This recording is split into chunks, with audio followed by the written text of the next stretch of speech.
Yine de böyle biraz ton yüksek olduğunu istedim. Ne zaman başlayalım? Ee, bir dakikaya başlıyoruz. Tamam. Görüntü vermeye başlayalım. Başladık yani. Başlayalım. Bir dakika daha bekleyin. Başlayalım. Tamam. Welcome to our side event on the margins of the 80th session of the United Nations General Assembly. We are delighted to be convening today to discuss the title of our event, The United Nations, the People, and the Imperative Justice in Palestine, a conversation with the Gaza People's Tribunal. So we've convened to discuss the Gaza People's Tribunal and introduce it to the extent possible to those who are attending the General Assembly and its side events. My name is Aslı Bali. I'm a professor of law. I specialize in international human rights law, international humanitarian law, the laws of war, the law of the international security order, and comparative law of the Middle East. I currently also serve as the president of the Middle East Studies Association of North America, and I am delighted to be here as one of the many individuals that you will be hearing from today who are associated with the Gaza People's Tribunal. I'm going to begin with just some very, very brief introductions. I encourage you to take a look at the website of the Gaza People's Tribunal. Apart from myself, almost everyone else who is speaking today is a member of the steering committee, and therefore you can read their longer bios on the website of the Gaza People's Tribunal. But let me just begin with some introductions. First, immediately to my left is Taha Ahyan, who is a lawyer, scholar, and activist, and president of the Islamic Youth Cooperation Forum, to whom we are extremely grateful for sponsoring this discussion. And then I'm going to introduce those who are on the screen behind me in the order in which they will be speaking. First, Richard Falk is a professor of international law and international relations, a scholar, a public intellectual, and a former United Nations Special Rapporteur on the human rights situation in Palestine. He also today serves as the president of the Gaza Tribunal. After Richard, we will hear from Penny Green, who is also a professor of law. She's a researcher, writer, scholar across a range of international law topics and a member of the steering committee of the Gaza Tribunal. After Penny, we will hear from Craig McIver, who is an international human rights lawyer, writer, and activist, and served as a former senior United Nations official. And he too is a member of the steering committee of the Gaza Tribunal. So once more, I direct your attention to the website of the Gaza Tribunal to read the much more extensive bios that we have up for all of our presenters. Michael Link, who will follow after Craig McIver, is professor of law and himself also a scholar and former United Nations Special Rapporteur on the human rights situation in the occupied Palestinian territories and a member of the steering committee of the Gaza Tribunal. Then we will turn next to the other member of the tribunal who is here with us in person, Wissam Ahmed, who is a prominent Palestinian human rights advocate, activist, organizer, and researcher, and also serves on the steering committee of the Gaza Tribunal. And finally, last but not least, we will hear from Professor Wadia Saeed, who is also joining us by Zoom and is a Palestinian-American professor of law, again, a prominent writer and scholar on the subject of international law, as well as domestic laws of terrorism and counterterrorism in the United States, and a member of the steering committee of the Gaza Tribunal. I'm just going to begin with a few comments about the importance of the work that we will then be sharing with you through the remaining panelists. International law has, as anybody who's in this audience would know, served as an enduring reference point for Palestine, as well as an enduring source of frustration. In applying international law doctrine to Palestine, international lawyers and legal institutions have had to reckon with the gaps, ambiguities, and contradictions inherent in the law. Unexpected historical conjunctures have sometimes provided opportunities and more often resulted in defeats for legal actors seeking to advance key arguments and secure basic victories for the self-determination and human rights of the Palestinian people. These struggles have underscored the asymmetries of power and structural biases that are baked into international law and its institutions. Those seeking alternative jurisprudential paradigms to the reigning canon of international law that privileges states in the international system, powerful states even more so, and denies meaningful rights and the capacity for self-determination for stateless peoples like the Palestinian people. So those seeking alternatives to these jurisprudential paradigms have long sought sources of international law beyond the received canon, producing innovative doctrinal frameworks that might better address contemporary challenges and expand international law's toolkits. At this moment, we are living through a genocide that itself has provoked the traditional institutions of international law, the International Court of Justice, the International Criminal Court, the United Nations General Assembly, the United Nations Human Rights Council, amongst others, to be mobilized to some extent in response to the atrocities that are being committed by Israel in Gaza. And each of these conventional international legal responses has been surprising in its own way, because these are also actors that have long been silent, or at least paralyzed, in the face of the long durée of slow motion ethnic cleansing and suffering that has been unfolding for over 3/4 of a century in Israel-Palestine. But they've been mobilized as a consequence of the genocide, and yet they remain constrained by the conventional international legal responses available to them, limited as a consequence of the internal logic of their institutional structures, whether those relate to jurisdictional limitations, legal standing doctrines, procedural constraints, or the restricted authorities and competences delegated to them by member states, or simply the inability to marshal the necessary political will to meet the basic obligations of law, morality, humanity, and solidarity in the face of genocide. I did not include pointedly the United Nations Security Council on the list of institutions that I began with, because it is essentially disabled by design from serving as a meaningful avenue to respond to a genocide being committed with the unequivocal support of one of its permanent members.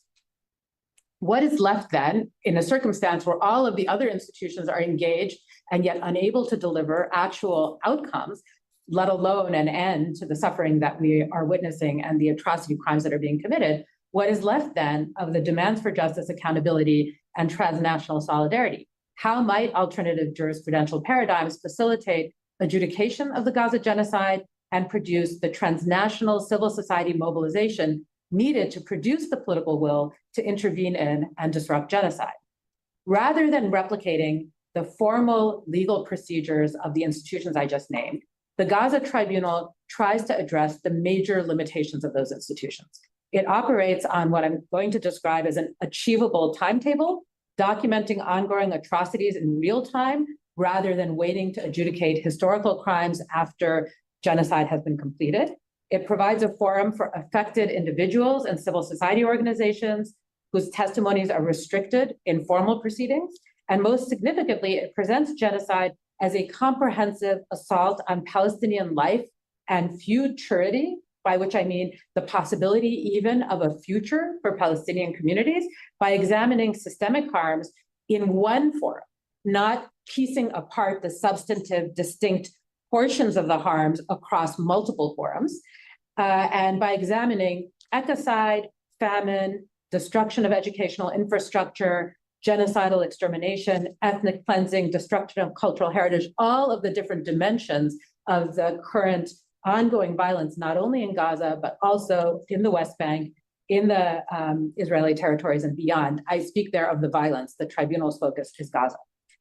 Crucially, the tribunal's comprehensive documentation translates legal findings into tools for political action. By creating a multimedia archive accessible to lawyers, academic researchers, policymakers, and media workers, it equips diverse actors to pursue accountability through multiple channels. Recognizing that meaningful change requires organized political pressure, the very pressure whose absence explains the lethargy of existing institutions, the tribunal explicitly aims to support solidarity initiatives, most notably BDS, that is to say, boycott, divestment, sanctions, the call of Palestinian civil society to cut Israel off and its institutions and those who support those institutions meaningfully from global integration, but also incorporating the work of religiously motivated groups, organized labor, and advocates of compliance with international law more broadly. This bridging role reflects a sophisticated understanding of how legal change occurs, not through law alone, but through the interaction of normative frameworks and political mobilization. When governments refuse to implement international law, and the UN is therefore incapable of doing so because it is the instrument of the member states, people's tribunals allow direct access to civil society mobilization and model the ways in which civil society can generate pressure for enforcement through documentation, consciousness raising, and coalition building. Legal victories without political mobilization cannot shape facts on the ground. In pursuing multiple functions simultaneously, the Gaza Tribunal embodies alternative jurisprudential paradigms, not as utopian replacements for international law, but as a practical demonstration of the potential of international law when wielded in the hands of global civil society. By centering marginalized voices and integrating multiple knowledge systems, the tribunal demonstrates what international law might look like if reconstructed through solidarity rather than sovereignty, through pluralism rather than Western universalism.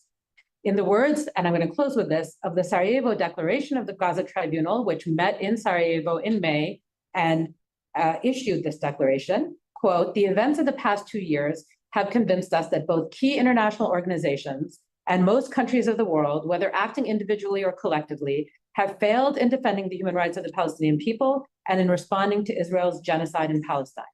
We are convinced that the challenge of justice now falls to people of conscience everywhere, to civil society and to social movements, that is, to all of us. Palestinian lives and indeed Palestinian futures are at stake. The international moral and legal order is at stake. We must not fail. We will not relent." Our panel today will address how the Gaza Tribunal is rising to meet this challenge as articulated at Sarajevo. And with that, I am delighted to before we turn to our substantive presentations on the tribunal, to invite Taha Ayhan, who, again, as I've mentioned, is president of the Islamic Cooperation Youth Forum, an affiliated institution to the Organization of Islamic Cooperation and an organizational sponsor of our tribunal and of today's panel, to address us with a few words of his own. Please, the floor is yours. Thank you very much, Aslı Hocam.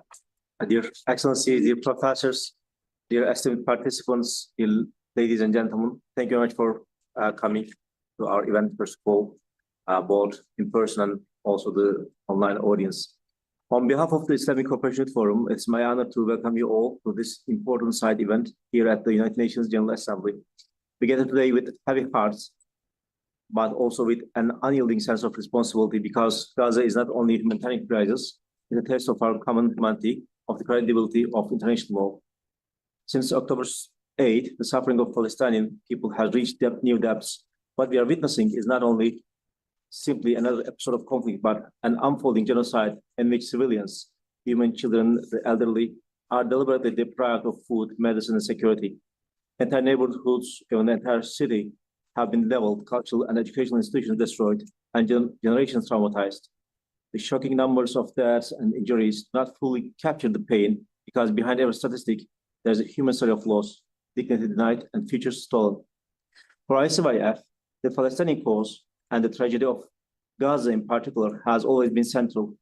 As an institution representing youth across the OIC world and beyond, ICYF believes that young people have a unique role to play in mobilizing conscience and solidarity. We are proud to support the Gaza Tribunal as one of its sponsors, and we see this initiative as an example of how civil society can rise to the challenge when governments and institutions fall short. And I want to express my heartfelt thanks, starting from the Professor Paul, who is the chairman of the initiative, but also for all members and all the participants of the Gaza Tribunal, because it has been realized by a force of many people, and especially in such a difficult times, it's very obvious for me to how hard to be part of this Gaza Tribunal initiative. Indeed, one of the most disturbing dimensions of this crisis has been the failure of international institutions to uphold their mandates. The United Nations was established to prevent atrocities such as genocide, yet in Gaza, we see the paralysis of the Security Council, the inability of powerful states to rise above political interests, and the shocking silence of many governments. And we are witnessing the spillover effect of untamed violence. Watching states normalize the mass killing and collective punishment of a besieged population should trouble every defender of human dignity.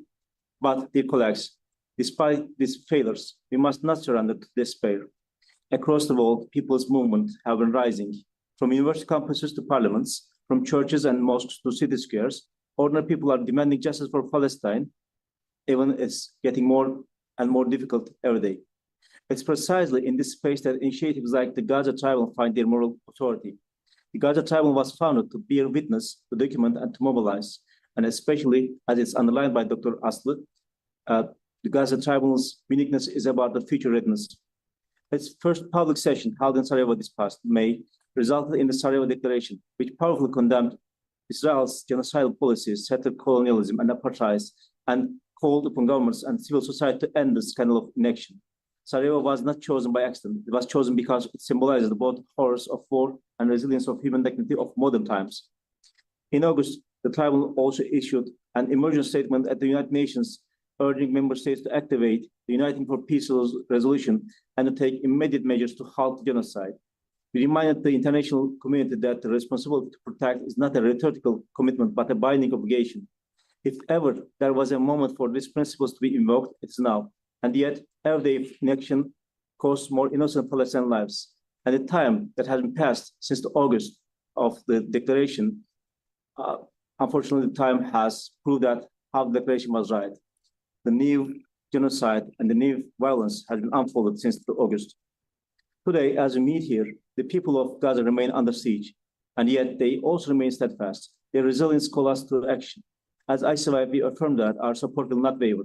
We will continue to amplify their voices, mobilize youth networks, and work with partners across the globe to demand justice and accountability.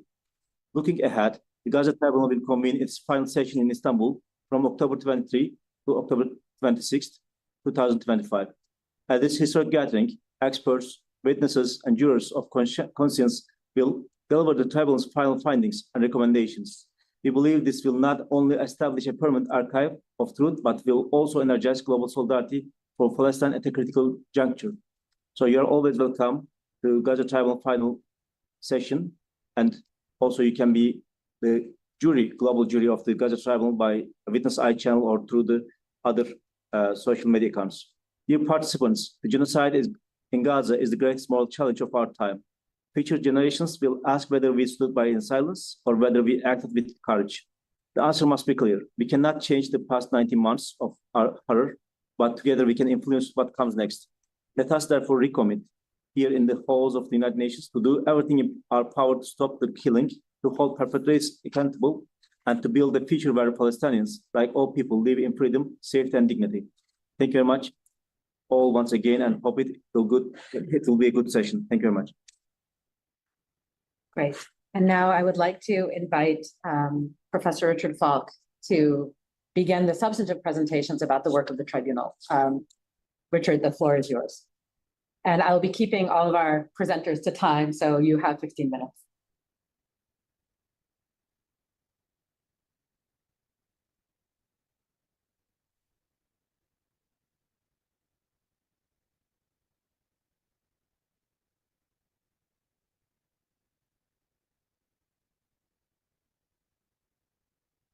Driven outcomes to human wrongdoing that are not being addressed by national governments or international institutions.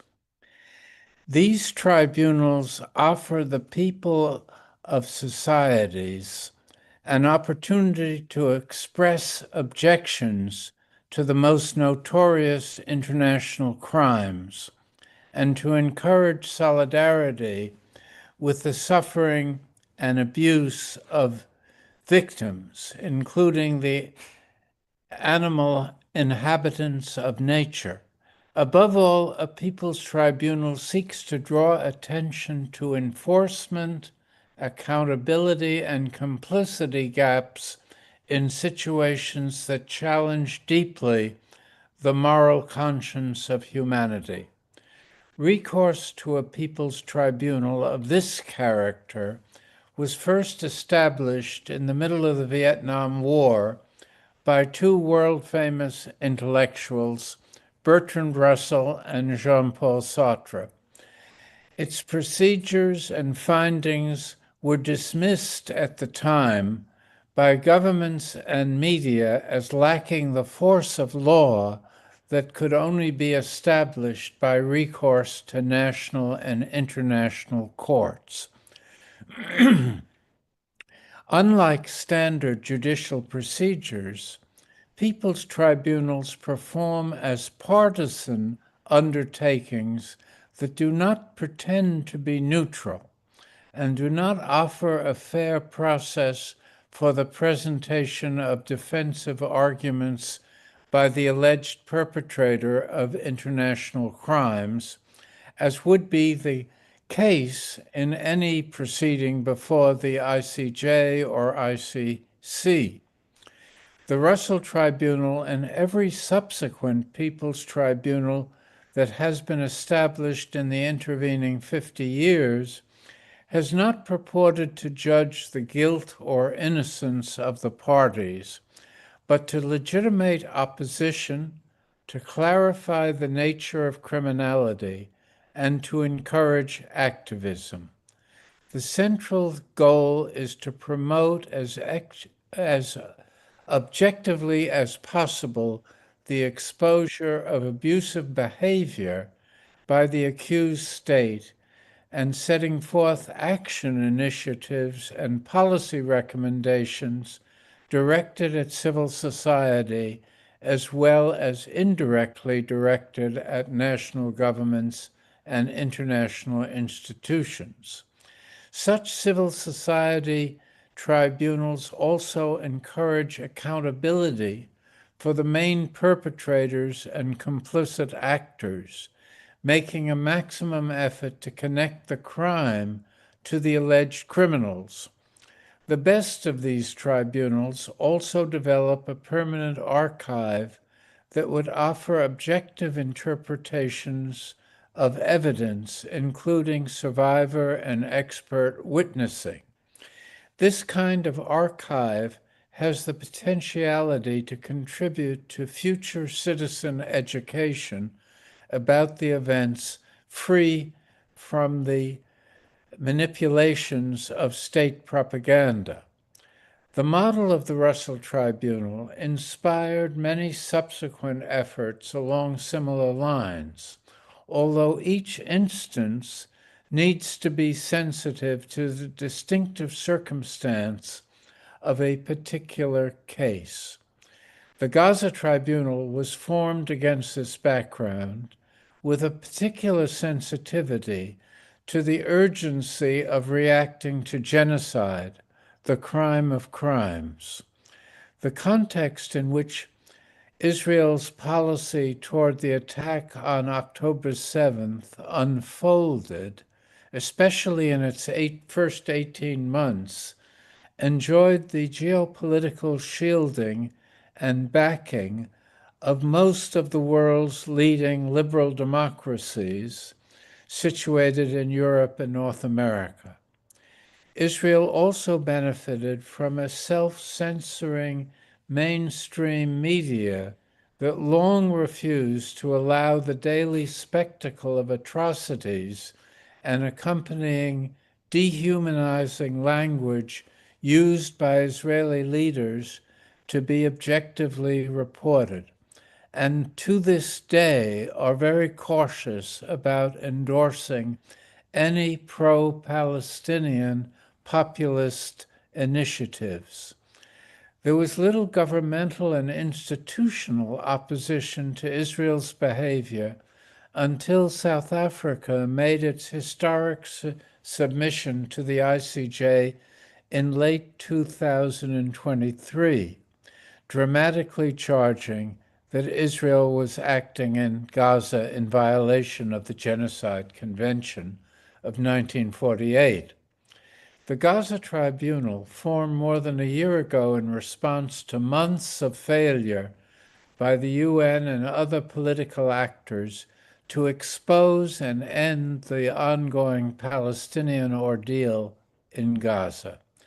This ordeal resulted from Israel and its supporters' defiant disregard of international law and the majority views of the governments and peoples in the world.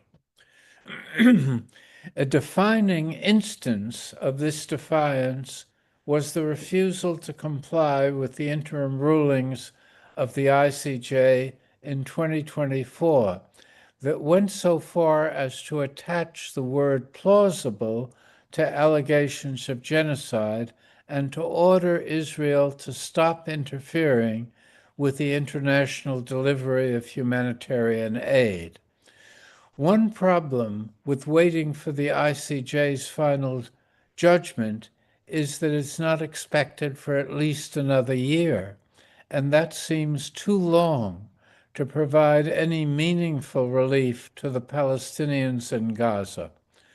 Our Gaza Tribunal plans its final session in Istanbul between October 23rd and 26th, including a judgment on the question of genocide and issues of accountability and complicity. But if Israel pays no attention to the ICJ or ICC, what makes anyone other than an idealistic fool think that it would pay attention to the findings and recommendations of the Gaza Tribunal? Such a cynical question misses the point, purpose, and goals of a people's tribunal. It takes for granted the refusal of Israel to give any attention whatsoever to the tribunal to avoid giving its actions credibility. Besides, Israel's counter-arguments would be so weak if they stuck to the substance that they would more likely resort to accusations that the Gaza Tribunal is itself unlawful and biased, if not anti-Semitic. The primary audience for the Gaza Tribunal is civil society, including the responsible voices of the media. Its short-term goal is to legitimate allegations of genocide, a task made easier in recent months by the compelling reports of the UN Special Rapporteur, Francesca Albanese, and the report released just a few days ago by the UN Commission of Inquiry on Gaza that confirmed in great detail that Israel's conduct in Gaza violated the Genocide Convention in numerous respects. With such backing, an expected verdict along similar lines by our tribunal's jury of conscience will add to the growing consensus that Israel has become a pariah or rogue state and needs the pressure of sanctions and boycotts to coerce or exact punitive costs if there is ever to be a chance of curtailing its present patterns of criminality and denial of Palestinian rights. In conclusion, we appeal to all persons of global conscience to join us in this effort of the Gaza Tribunal to bring punitive justice to Israel and offer overdue restorative justice to the Palestinian people. We must not be silent or sit on our hands while the Palestinian tragedy is allowed to go on, or even after the violence stops. Here at the site of the UN, it is time for bold and courageous action, legally possible by creative and committed invocations of the Uniting for Peace procedures and responsibility to protect norm.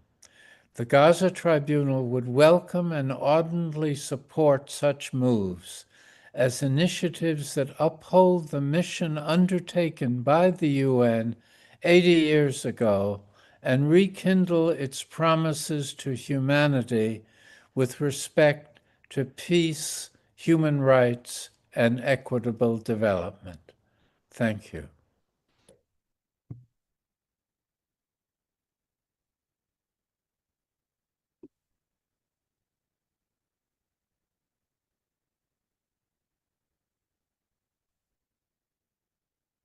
Dr. Willie Mutunga, who is the former Chief Justice President of the Supreme Court of Kenya, and who has agreed, to our great delight, to serve as one of the members of the jury of conscience of the Gaza Tribunal. So Dr. Mutunga, welcome. We're so delighted to have you among us.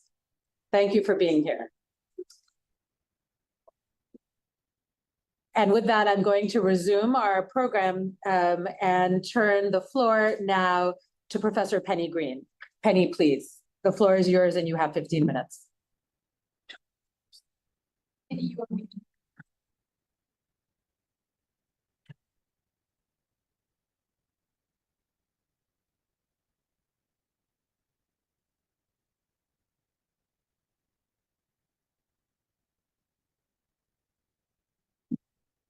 Dangerous precipice. Palestine has exposed the fissures and fractures that so glaringly divide our capitalist world. It has revealed in raw brutality the gaping chasm between persecutors and the persecuted, oppressors and the oppressed, colonizers and the colonized, the rich and the poor, the governors and the governed. And in doing so, Palestine has become the vanguard for the global anti-fascist, anti-colonial movement, for an awakening and recognition that change must come from below, must come from a newly animated civil society. The Gaza Tribunal encapsulates a key effort in this enterprise. My initial remarks relate to civil society law and challenging state crime through initiatives such as the Gaza Tribunal, the Boycott, Divestment and Sanctions Movement, the Global Sumud Flotilla, and the Sarajevo Declaration, which will follow. Deploying law strategically, as we've heard, and as the wonderful Hind Rajab Foundation do in their pursuit of holidaying Israeli genocidaire, and South Africa's incredibly powerful case against Israel at the ICJ, can play a very powerful role in the civil resistance against genocide. But imagining that the international legal order, through the international courts, can play anything more than a symbolic and normative role in the struggle is deeply misguided. With respect to Palestine, Israel has breached over 30 UN Security Council resolutions without consequence, and its daily egregious international crimes have led to nothing but impunity. Israel's ongoing genocide reflects the abject failure of the UN system thus far to prevent and punish war crimes, crimes against humanity, and genocide. Indeed, yesterday the US shamefully vetoed a call for a ceasefire for the 6th time at the UN Security Council. For me, as a scholar of state crime, the solutions to state crime lie well outside the frameworks of criminal justice, law, international conventions, and international courts. Instead, any such real solutions are much more likely to be found in the struggles of the state's victims or with those who advocate and organize as allies of those victims. And it's the organization of those victims and allies that not only has the power to challenge state violence, but is actually central in defining that violence as criminal in the first instance. Civil society has proven itself to be a much more effective force than international law in identifying, gathering, and analysing evidence and naming and challenging the devastating crimes of states, particularly through campaigns of civil disobedience, mass strikes, boycott, divestment and sanctions, and as with the Global Sumud Flotilla, maritime attempts to break Israel's illegal blockade of Gaza. Civil society enjoys widespread legitimacy as an authoritative check on the power and actions of the state. And because it operates from the ground up, it has far greater agility and capacity to recognise the processes involved in the earlier stages of state crimes, all of which are actually processes, not singular events. Why do we know about Israel's genocidal crimes? Not because of the UN Independent International Commission of Inquiry, which published its findings of genocide this week, a whole 2 years after the annihilation phase of the genocide began, nor because the Association of Genocide Scholars has finally found its conscience, not because our media reports on Israel's genocide and its decades-long persecution of Palestinians, nor because our governments denounce the genocidal state. To the contrary, our media and our governments have been central in sustaining and perpetuating these crimes. We know about Israel's crimes only because, for decades, Palestinian NGOs, critical researchers, Palestinian and other independent, courageous journalists and civil society groups have been documenting, evidencing, analysing and disseminating their findings. The Israeli crimes embodied in all the stages of genocide have thus been known for many years and include decades-long policies and practices of settler colonialism, ethno-supremacism, apartheid, racial segregation, persecution, unlawful settlements, the denial of the right of return, collective punishment, mass detention, torture, and cruel and inhuman treatment and punishment, extrajudicial executions, systematic sexual violence, house demolitions, forced displacement and expulsions, ethnic purges, and forced demographic change, forced starvation, the systematic denial of all economic and social rights, and extermination. The list is incredibly long and barbaric.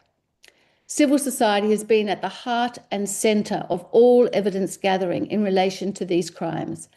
And this work by civil society, not by the courts, not by the UN, not by the media, has led efforts to successfully name Israel's crimes as settler colonialism, apartheid, and genocide. Unlike a court of law, the Gaza Tribunal begins from the premise that Israel is committing genocide, that it is a settler colonial apartheid state underpinned by the racist ideology of Zionism. We do not require the hypothetical ruling of an international court, nor the dreadfully belated judgment of a UN independent commission to determine that a genocide is happening, and has been happening incrementally since 1917. The evidence is manifold. Thousands of Palestinian and global civil society organizations, historians, state crime theorists, international relations scholars, philosophers, and international lawyers all agree. We start from a recognition that governments and the international legal order have not simply failed the Palestinians, but they have actively enabled Israel's impunity and partnered its decades-long colonial persecution of the people of Palestine. For us, the challenge of justice and resistance falls to civil society, to acts of solidarity, to social movements, and to people of conscience everywhere. It understands the need to mobilize the power of people in their millions to challenge the crimes of the Israeli regime and its co-conspirators, our own governments in the US, Europe, and the Middle East. The tribunal seeks to counter the forces of evil with the forces of justice by bringing pressure to bear in every sector and making clear that genocide will not be normalized, that apartheid will not be normalized, that colonialism will not be normalized, that Israel and its Zionist underpinnings will not be normalized, and in doing so, ensuring that fascism will not be normalized. We know that the Zionist regime is committed to seeing out its genocide, and we know that its principal genocidal partner, the US government, is equally committed to this genocide and to the erasure of Palestine. At the same time, we know that other Western governments like the UK and Germany and complicit Arab states have fully endorsed Israeli impunity and continue to do so. So the question is, how in the face of such powerful forces of carnage do we stop a genocide? How do we dismantle the Zionist state and those global powers whose ultimate goal is the erasure of Palestine, knowing that law and its international mechanisms are not the answer or not the full answer? The tribunal is clear. Genocide will only end through the steadfastness of the Palestinian people, the solidarity of the rest of the world, and the isolation, weakening, and dismantling of the Zionist regime and the global political and economic structures that support it. And so to the Sarajevo Declaration. At the first session of the Gaza People's Tribunal held in Sarajevo in May this year, the contextual foundations for understanding Israel's genocide were laid. Over the course of 4 days, we heard expert and witness testimony on the history and ideological foundations of the genocide, on the crimes Israel and its partners have committed, and on the geopolitics fueling the genocide and Israel's impunity. The Sarajevo Declaration was the culmination of the work of the tribunal to date. It was both an unequivocal condemnation of Israel's genocide and a clarion cry to global civil society, an urgent call to action and a commitment on the part of the Gaza Tribunal to work with partners across global civil society to bring about an end to the genocide. The declaration embodies a series of demands around which civil society is already organising, demands which speak directly to the myriad crimes against humanity that Israel is perpetrating. The declaration thus demands, inter alia, an immediate withdrawal of Israeli forces from Gaza and an end to the genocide, to all Israeli military action, to forced displacement and expulsions, to settlement activities, to the siege of Gaza, and to restrictions on movement in the West Bank. It calls for the immediate and unconditional release of all prisoners, including the thousands of Palestinian women, men, and children held most often without charge in abusive Israeli detention facilities. It insists on the immediate resumption of humanitarian aid to all of Gaza without restriction or interference, including food, water, shelter, medical supplies and equipment, sanitary equipment, rescue equipment, and construction materials. It also calls for a complete withdrawal of all the Israeli forces from Lebanese and Syrian territory, and of course would have included a demand for the immediate cessation of Israel's bombings and targeted assassinations in Iran, Yemen, Qatar, and Tunisia, had they occurred before May 2025. The Sarajevo Declaration recognizes that dangerous forces in both the state, corporate, and supra-institutional spheres are pushing us towards the void, toward a future in which humanity itself is threatened. The events of the past 24 months and the tribunal's own deliberations have convinced us that both key international organizations and most countries of the world, whether acting individually or collectively, have not only failed in defending the human rights of the Palestinian people and in responding to the Israeli regime's genocide in Palestine, but have to varying degrees been complicit or actual partners in these crimes. In the declaration, we extend solidarity to global civil society, which has risen up against the genocide in extraordinarily creative and brave ways, but which has encountered McCarthyite suppression and increasing state violence.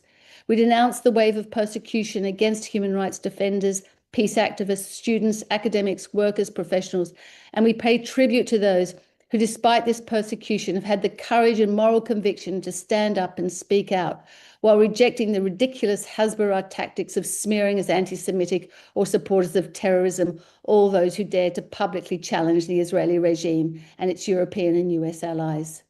Significantly, the declaration rejects wholesale the destructive ideology of Zionism, the official state ideology of the Israeli regime. It is the forces of Zionism that colonized Palestine in 1948 and continue to colonize the occupied Palestinian territories. And it is Zionism with its inherent racism that created the Israeli apartheid state on the ruins of traditional Palestine. And it is Zionism, the belief in a Jewish supremacist state, that drives pro-genocidal Israeli organizations and their surrogates on the far right today. The declaration demands immediate action to isolate, contain, and hold accountable the Israeli regime through universal boycott, divestment, sanctions, a military embargo, suspension from international organizations, and the prosecution of all its perpetrators. The final lines of the declaration, as USLA declared, are also worth repeating. The challenge of justice now falls on people of conscience everywhere, to civil society and to social movements, to all of us. Palestinian lives are at stake. The international moral and legal order is at stake. We must not fail. We must not relent. Millions of people continue to march in cities around the world. Civil resistance groups target Israeli-linked armaments factories. Trade unions have blocked weapons shipments to Israel. The BDS movement, particularly through academic and cultural boycotts, has grown in power and impact. And a phenomenal 26,000 people signed up for the global Sumud flotilla in an attempt to break the siege of Gaza and create a humanitarian corridor. The message of the Sarajevo Declaration is that, in spite of, because of the forces of darkness we find ourselves surrounded by, we must continue to do everything, everywhere, and at all times to stop Israel's attempts at Palestinian erasure, and at the same time to restore justice and humanity in a world hurtling towards fascism.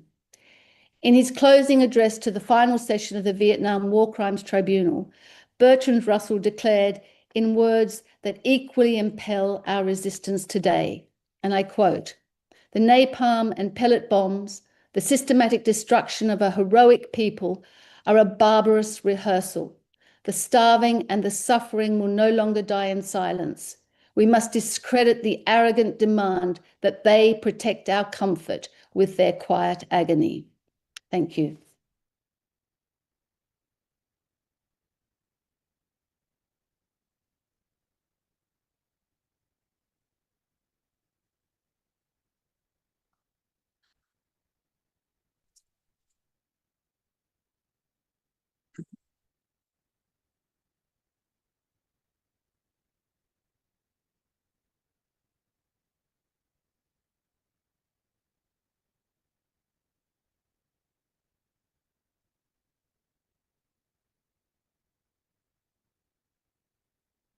cliche, the world's first live streamed genocide. We're all watching what's happening, and we're watching the failure of institutions that were set up ostensibly to address such situations in absolute terms. I'm going to talk about the United Nations in particular, as you see from the program, and to say that, one of the problems at that building across the street from where you are sitting now in New York is that in the corridors of the UN, there are many parts of the organization that don't dare speak the word genocide. This is despite the fact that genocide is a specific crime defined by the UN Genocide Convention and the Rome Statute, despite the fact that its prevention is a specific duty of the United Nations. And yet, discussions on genocide amongst the political leadership of the organization, the Secretary General, his senior advisors, the High Commissioner for Human Rights, even the Special Advisor on the Prevention of Genocide, have carefully avoided even naming the crime for 2 years now. They have an approach that allows reference to genocide only in reference to history, not for genocides that are happening today, certainly and clearly not for the genocide that's been unfolding before our eyes in Palestine for 2 years now. And you will notice, if you follow the UN, that the UN has adopted a rhetorical trick, which is a kind of system-wide talking point to insulate itself from pressure to address ongoing genocides. What they do with this oft-repeated talking point is to say, only a court can determine genocide. Well, that's utterly false in the first instance. But also, if you listen, you will hear that they never make that same claim about other crimes. It never prevents them from talking about torture or summary executions or collective punishment or other crimes. And never mind that they regularly invoke the word terrorism without ever needing a judicial decision, even though there's not even an internationally agreed definition of terrorism at the international level. And never mind that the organization has obligations of prevention, which is logically impossible if you wait for a court to deliver opinion after the fact. The same trick you will hear again and again, uttered not as a matter of principle, but out of fear for complaints from the United States or the United Kingdom or Germany or other powerful states. The hell with the victims. We have to be careful not to have to suffer through a démarche from a powerful state. But words matter, and language will either serve the cause of accountability or it will serve the cause of impunity. And if you refuse to name the disease, you're never going to be able to find the cure. Now, these kinds of distortions with regard to Palestine are not new. The roots of these problems are as old as the UN itself. In 1948, a watershed year for the development of the modern international human rights system, you have the coincidence of the adoption of both the Universal Declaration of Human Rights and the Genocide Convention on the one hand, but also the horror of the genocidal Nakba that same year on the other. That's more than just a historical contradiction. It was also the birth of a virus, the virus of the Israel exception to international law, that has haunted the organization for decades, carved out space for genocide, and ultimately threatened the very legitimacy and sustainability of the United Nations itself. As the genocide in Palestine is underscored, unlocking these Western-imposed shackles that have compromised the political corridors of the UN, ending the Israel exception to international law, and moving toward the international law-based functioning of the organization is not only urgent, but it is a matter of life or death for the Palestinian people and others, and it is a matter of survival and legitimacy of the United Nations itself. Well, I want to say that some of the failures in the UN system to address this genocide have been by design. One can think about the veto in the UN Security Council, which is a design flaw in the organization itself, not a flaw to the designers who did that quite intentionally. But many of the failures are not failures of design, but failures of abdication, a lack of courage, a lack of political will by actors in the international system that do have the power to actually intervene and make a difference. And so what went wrong? Well, long before Israel's assault on Gaza in 2023, the international norms and standards were already in place. They were codified in the UN Charter and international human rights and humanitarian law. The institutions were in place, from the intergovernmental bodies and political offices of the UN to the international tribunals in The Hague. You have already a UN office entirely dedicated to the prevention of genocide, fully staffed and operating at UN headquarters there in New York, A sophisticated multi-layered UN human rights system was functioning with its headquarters in Geneva and offices across the globe, including in Palestine.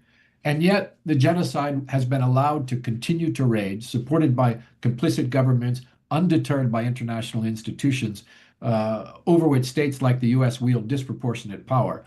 And for their part, the international tribunals have been subjected to unprecedented and sustained campaigns of interference and obstruction and threats and even sanctions, including direct threats from the United States and from Israel and its proxy groups. So, that's the situation where we begin. What then is the problem with the UN, if I can say that? Well, the problem is that there are two UNs. And I think the genocide in Palestine and the lack of a coherent response has emphasized that for us once again. The first UN is the UN of the Charter, of the norms, of the constitutionally grounded in this mission of human rights and peace and development and international law. That's the UN of the human rights treaties, of the independent human rights monitors and mechanisms, of the International Court of Justice. It's the UN in which the use of force is prohibited in all but a few narrowly defined circumstances. It's the UN of decolonization, the UN in which all human beings are free and equal in dignity and rights. It's the UN in which peoples have self-determination as a right. And it's the UN in which colonialism and apartheid and gross violations of human rights and genocide are absolutely prohibited. And it's also the UN in which officials rang the alarm bells of genocide as far back as October of 2023, and in which the UN's special rapporteurs stood up to the attacks of abusive Western governments and ruthless Israel proxies to speak truth to power and to challenge the Israeli regime and its collaborators with law and facts and uncompromising principle. But there's another UN. That's the UN that permitted the colonization of Palestine, that partitioned the land against the will of the indigenous people, that ratified the ethnic cleansing of Palestine by recognizing Israel in 1948, and that tolerated decades of apartheid in Israel and Palestine. It's the UN that suspended the application of international law for 3 decades in favor of a disingenuous political process called Oslo, under which for 3 decades the Palestinians were told they have to negotiate for their rights with their oppressor, and that the mediator of the process would be the world's sole superpower, which also happened to be Israel's closest ally and arms supplier. It's the UN that remained almost entirely silent as genocide raged across the land, trepidatiously avoiding any reference to the crime of genocide or to its root causes. The UN that was even unable to order a ceasefire, as we saw again yesterday with yet another veto in the Security Council, or to hold perpetrators accountable as they openly perpetrated a genocide. Now, as the genocide in Gaza has shown, the veto power of the 5 permanent members of the Security Council, the only UN body with formal enforcement power, is the most obvious example of failure by design. That power has been used throughout the genocide by the US as Israel's chief ally and co-perpetrator in the genocide to prevent any meaningful act of protection for the Palestinians, any enforcement of international law, or any accountability for Israeli perpetrators. 6 successive vetoes now have been exercised by the United States since October of 2023, bringing its vetoes up to about 50 in protecting Israeli impunity. After each veto, thousands more Palestinians were killed in the ongoing genocide. No sanctions have been imposed by the Council on the perpetrator regime.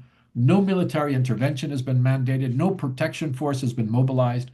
No judicial decisions have been enforced by the Council during this period.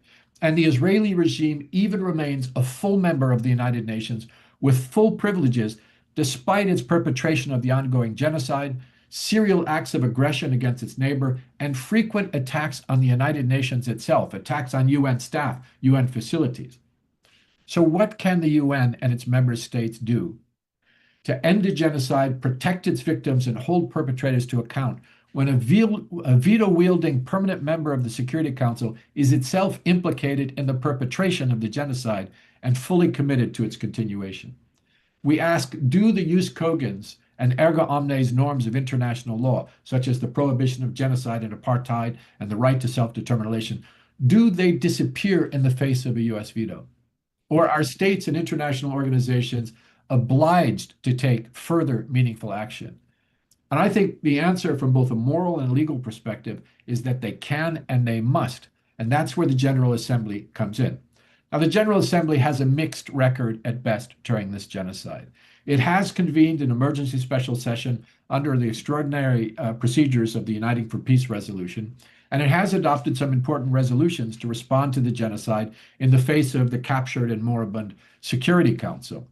The General Assembly has declared that all countries must comply with the detailed findings of the International Court of Justice on Palestine. And in the wake of the successive failures by the Council to act, owing to the US veto, the General Assembly has adopted resolutions demanding an immediate ceasefire.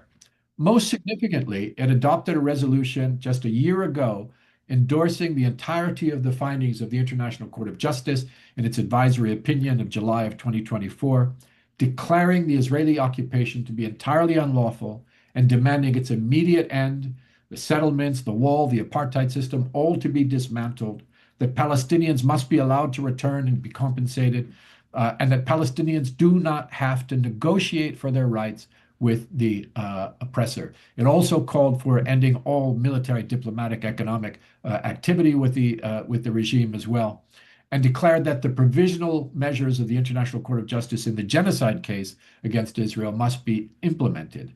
That action by the General Assembly was historic, and it was adopted with an overwhelming majority, some 90% of the member states of the United Nations, demonstrating that the US and the Israeli regime are isolated. But even as the horror has dragged on and Israel has shattered record after record for civilian bloodletting, the General Assembly has not yet used the full range of the powers that are at its disposal. So I have to say the jury is still out on the General Assembly. If it is unable or unwilling to act decisively to stop the world's first live-stream genocide, it will suffer deep and perhaps fatal wounds to its legitimacy and therefore to its sustainability. The US veto of yesterday's Security Council resolution on Palestine and the expiration on the same day of the deadline set by the General Assembly for Israel's compliance with the findings of the International Court of Justice and the demands of the General Assembly have queued up a historic moment of responsibility for the General Assembly. They could act decisively, as they are empowered to do. They could announce sanctions and a military embargo. They could reject the General Assembly credentials of the Israeli regime. They could establish a criminal tribunal. They could reactivate the UN's anti-apartheid mechanisms. They could mandate a UN protection force to protect civilians, ensure humanitarian aid, preserve evidence of Israeli crimes, and assist in reconstruction. They could do all of that, but of course they have a choice. It could take any and all of those steps, or it could simply remain inactive, or it could adopt another toothless resolution, or a resolution that focuses on tangential issues like the two-state solution while ignoring the genocide as it rages on. Or worse, they could adopt a resolution with terms that ignore Palestinian rights and instead focus on deploying a proxy occupation force or a stabilization force or reinforcing the cruel status quo that existed before October of 2023. The choice that the Assembly makes in the next few days will determine not only the immediate fate of the Palestinian people on the ground, but also the legitimacy of the United Nations and therefore, I believe, the fate of the organization itself. Now, let me just conclude by saying there are others who have not met their obligations in the United Nations.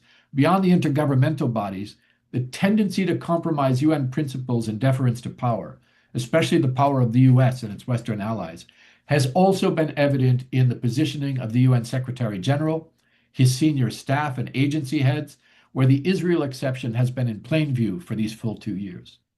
Throughout the perpetration of the genocide, the UN's senior-most political leadership, the Secretary General, the High Commissioner for Human Rights, the Special Advisor on the Prevention of Genocide, the Head of Political Affairs, have remained unable or unwilling to directly address the genocide, or even, as I've said, to utter the word, taking refuge behind the safe language of armed conflict or the amorphous promise of a two-state solution someday down the road where the Palestinians will be granted a Bantustan as a consolation prize for genocide, or the necessity of humanitarian aid. They've adopted a kind of both-sidesism, which has failed to recognize the true dynamics on the ground of colonizer and colonized, occupier and occupied, oppressor and oppressed, and now genocidaire and victims. And barely a whisper has been heard about accountability for the Israeli perpetrators. That means that there is a significant reserve of moral and political power in the senior-most podiums in the organization that have been left absolutely untapped. And as a result, root causes, normally the first area of inquiry and conflict resolution, have been almost entirely ignored in successive diplomatic and political processes on Palestine. They are left instead for the consideration of human rights mechanisms, but find no place in the political processes.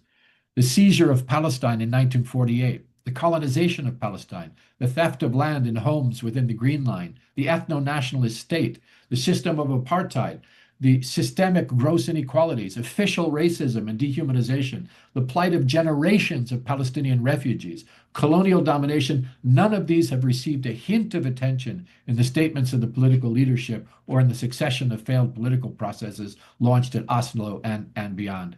This despite the fact that it is now recognized as axiomatic that sustainable conflict resolution cannot succeed without attention to root causes. And perhaps worse, the political offices under the direct authority of the Secretary General, including those responsible for political affairs, the prevention of genocide, sexual violence in armed conflict, and children in armed conflict, have not only largely ignored the genocide in Palestine, but in some cases, under external Western political pressure and without exercising the most basic level of due diligence, have non-critically endorsed or disseminated the Israeli regime's fabricated propaganda for genocide and its justifications for international crimes.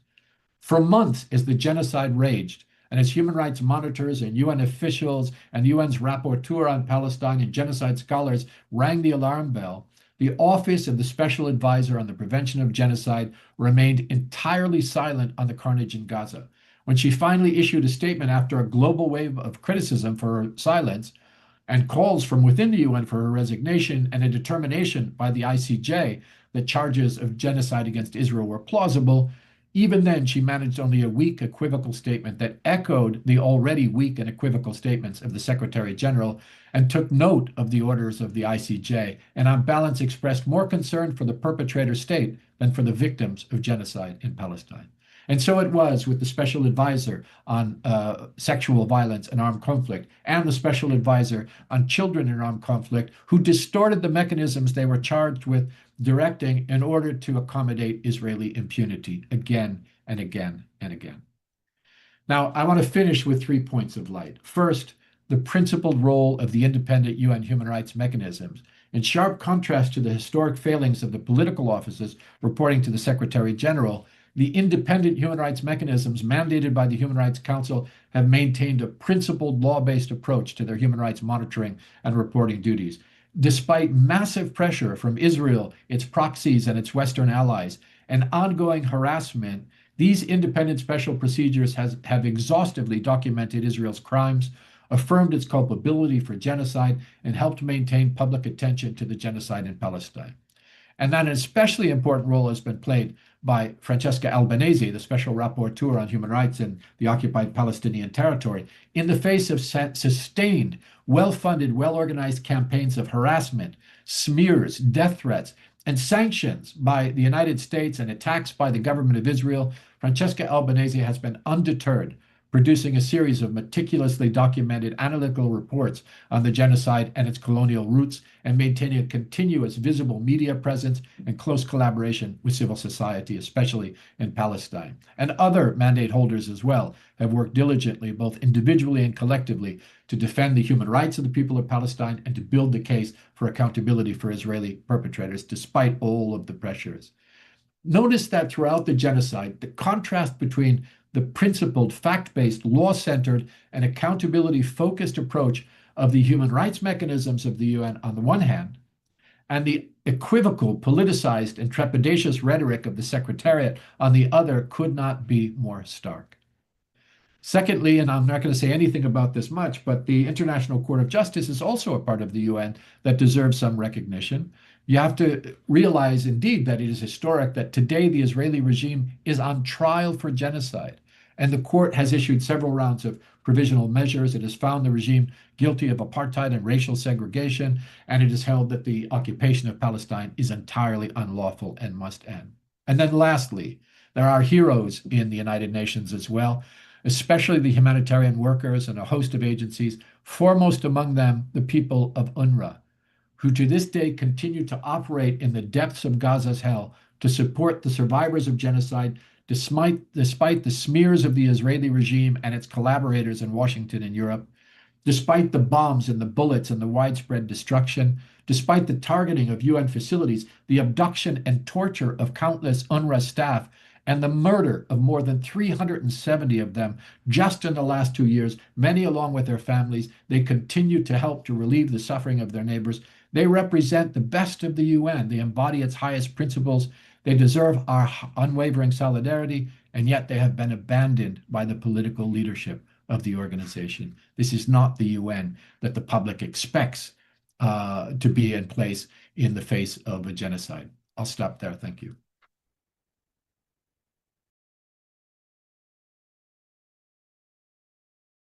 Statement. However, my timekeeping capacity has been limited, and doing so by chat has not succeeded. So, Michael, you have 15 minutes, but I will just note that I will give you an audible signal when you exceed that, rather than trying to do so through chat. And so the floor is yours, Michael.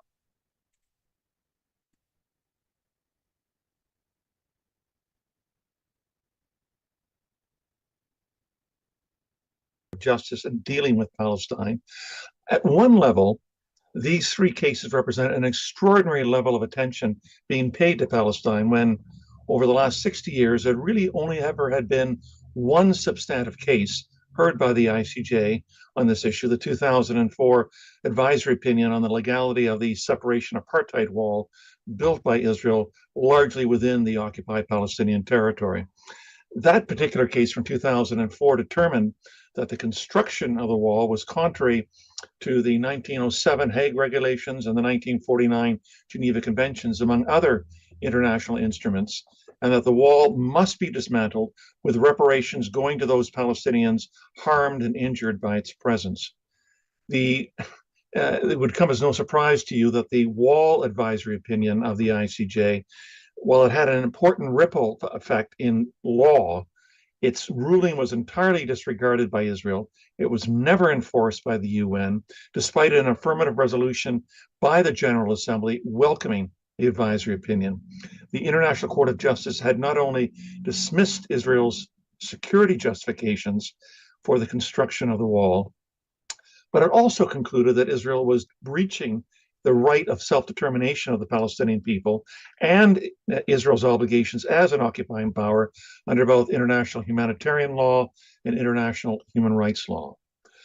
But at another level, it's not surprising that a host of applications and requests for advisory opinions on Palestine have been adjudicated by the ICJ over the past 2 years.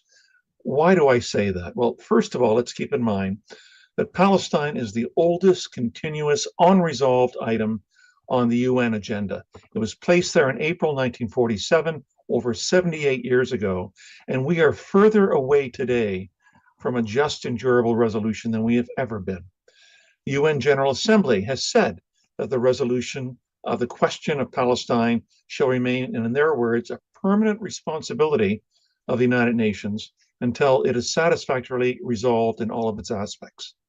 As well, keep in mind that there's no occupation or zone of conflict in the modern world that has attracted so many UN resolutions and so many pronouncements on international law, both in proclamations and in scholarship, as the question of Palestine has, and yet there's no zone of conflict where international law has been so distant from the aspirations of whom it's supposed to be protecting.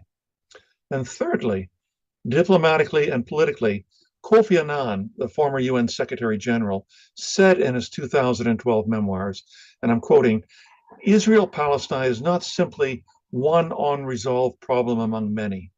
No other issue," he said, "carries such a powerful symbolic and emotional charge affecting people far from the zone of conflict." So what was once only a trickle of litigation before the ICJ on Palestine has now become a flood. So the first of the three cases that I want to briefly take you through is the application by South Africa under the 1948 Genocide Convention, alleging that Israel has been committing genocide in the conduct of its war on Gaza. Now, interestingly, This application was made by South Africa at the very end of December 2023, when Israel's war following the Hamas attacks on October 7th, 2023, was less than 3 months old. But even by that time, the scale of indiscriminate destruction by Israel on Gaza, the huge numbers of civilians' deaths and injuries caused by that time, and the unfiltered genocidal rhetoric coming from Israeli political leaders and influencers persuaded the court, after a 2-day hearing in mid-January, that South Africa's application that Israel might be in breach of the Genocide Convention was plausible, and that a full hearing with the benefit of a richer range of evidence and arguments was justified. So when the ICJ issued its interim ruling at the end of January 2024, saying it would hear full arguments on this, it also issued 3 legally binding provisional measures, which directed Israel to take all measures within its power to prevent the commission of all acts within the scope of the Genocide Convention. It also ordered Israel with immediate effect to ensure that its military did not commit any of the acts described in this first order on genocide. And as well, it had to take effective measures to prevent the destruction and ensure the preservation of evidence related to the allegation of acts within the scope of the Genocide Convention was preserved. South Africa went back to the court 2 months later in March of 2024 and asking for further provisional measures, pointing out that Israel was not in obedience of the first range of legally binding orders. The court issued further orders telling ordering Israel to allow the unhindered preservation at scale of all concerned of urgently needed basic services and humanitarian assistance, including obviously food, fuel, water, clothing, shelter, hygiene, and medical supplies and medical care. It also said that Israel had to ensure with immediate effect that it was not violating committing any acts that would violate the rights of the Palestinians under the Genocide Convention. Then South Africa went back again a third time in May of 2024, and the International Court of Justice issued a third set of provisional measures. You and I might know them as injunctions, ordering that Israel halt its military offensive in Rafah at the south of Gaza and open the Rafah border with Egypt, allowing for humanitarian aid at scale. None of these were obeyed by Israel. We're now at the point where there's been extensive filings by South Africa. I'm led to believe it's in the many hundreds of pages in terms of its written argument that's been requested by the court. Now Israel had been given, I think, initially 6 months to reply. Israel asked for 6 more months, I believe, to make its written submissions, which the court, alas, had granted. And I think Israel has now somewhere around the end of this year, the beginning of 2026, to make its full filings. There'll be subsequent filings back and forth, and we're not likely to wind up having oral arguments made in front of the court till sometime probably later in 2026, roughly or around a year from now. I do want to point out that there have been a number of countries, I believe the number is around 14 now, who've requested the right to intervene, all on the side of South Africa. And Brazil, I believe, announced either yesterday or today that it's made application to the ICJ to want to be able to intervene on this case. We're not if my timetable is right, we're not likely to hear if hearings are not going to be conducted in front of the ICJ until towards the latter part of 2026. We're not likely to get a decision out of the court until sometime in 2027. And if you're wondering, like I am, as to why it's taking so long for the ICJ to turn to hearing the matter and deciding on the merits of the case, I'm also wondering the same thing. 1 or 2 more things I just want to point out that's important with respect to the genocide case. There is a prior case that's likely to be heard by and argued in front of the court sometime later this year or early next year, in a case brought by the Gambia against Myanmar with respect to genocide being committed by Myanmar against the Rohingya people. Interestingly, there's intervention by several global North countries, including Netherlands and my country, Canada, to the court, seeking to broaden the definition of genocidal intent. The court 10 years ago, in a genocide case involving Croatia and Serbia, it had ruled that genocidal intent could be inferred from conduct if it is the only inference that can reasonably be drawn from the acts in question. Many scholars have criticized that as being too narrow and too high a bar of intent to be able to establish genocide. And the court is now being given, if you like, a chance by these submissions coming from these global North countries on the side of the Gambia to widen or loosen the definition so the bar would be set somewhat lower in establishing genocidal intent. And if that winds up happening, that will likely make it easier for the court to come to the conclusion when it does hear and then adjudicates and decides South Africa's application against Israel, that Israel is committing genocide.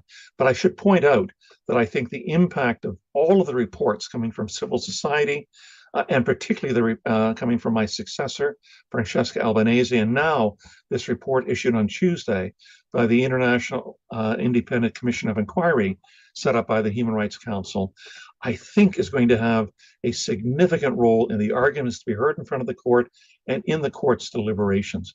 If we look at the case I'm going to now talk about in a minute, which is the ruling from last July 2024 on whether or not the occupation by Israel of Palestine is unlawful, the court did rely heavily on prior reports by the Independent Commission of Inquiry, as well as some civil society organizations as well.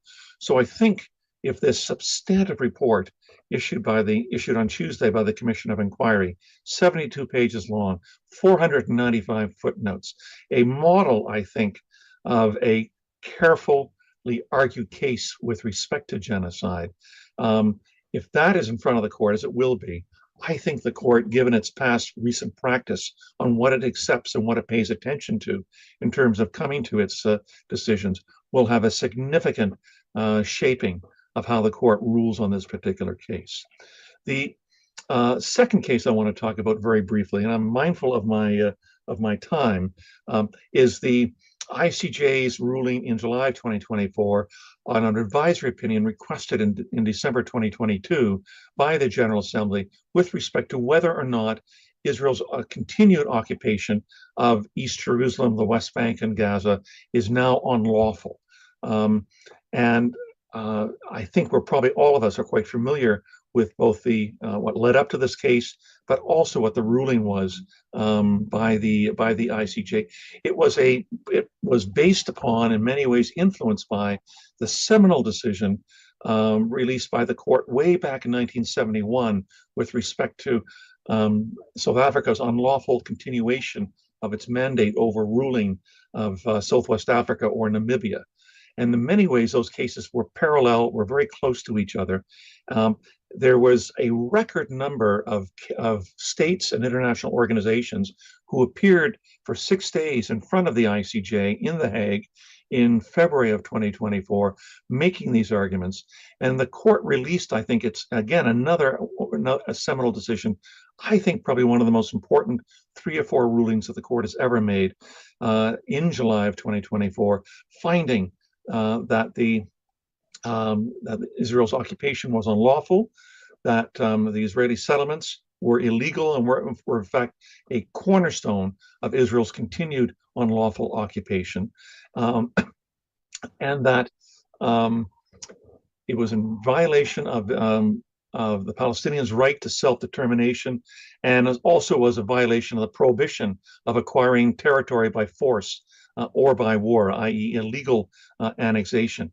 The ICJ in its ruling mandated Israel to end its unlawful presence, cease settlement activities, and to make reparations to Palestinians, while also obliging all other states and international organizations to wind up complying with this in order to ensure that Israel ended its occupation in terms of the wording of the ICJ ruling as rapidly as possible. And of course, 2 months later, a year ago yesterday, the General Assembly is sitting in a special session, ruled overwhelmingly, they adopted a resolution welcoming overwhelmingly the ICJ advisory opinion, and they wound up giving Israel exactly 12 months to completely end the occupation, to dismantle all of its 360 plus settlements and remove its 750,000 plus settlers from East Jerusalem and the West Bank, and to enable a swift path to Palestinian self-determination. We all know that that deadline ended yesterday. Israel remains in full defiance of both the ICJ advisory opinion and the direction of the international community speaking through this General Assembly resolution.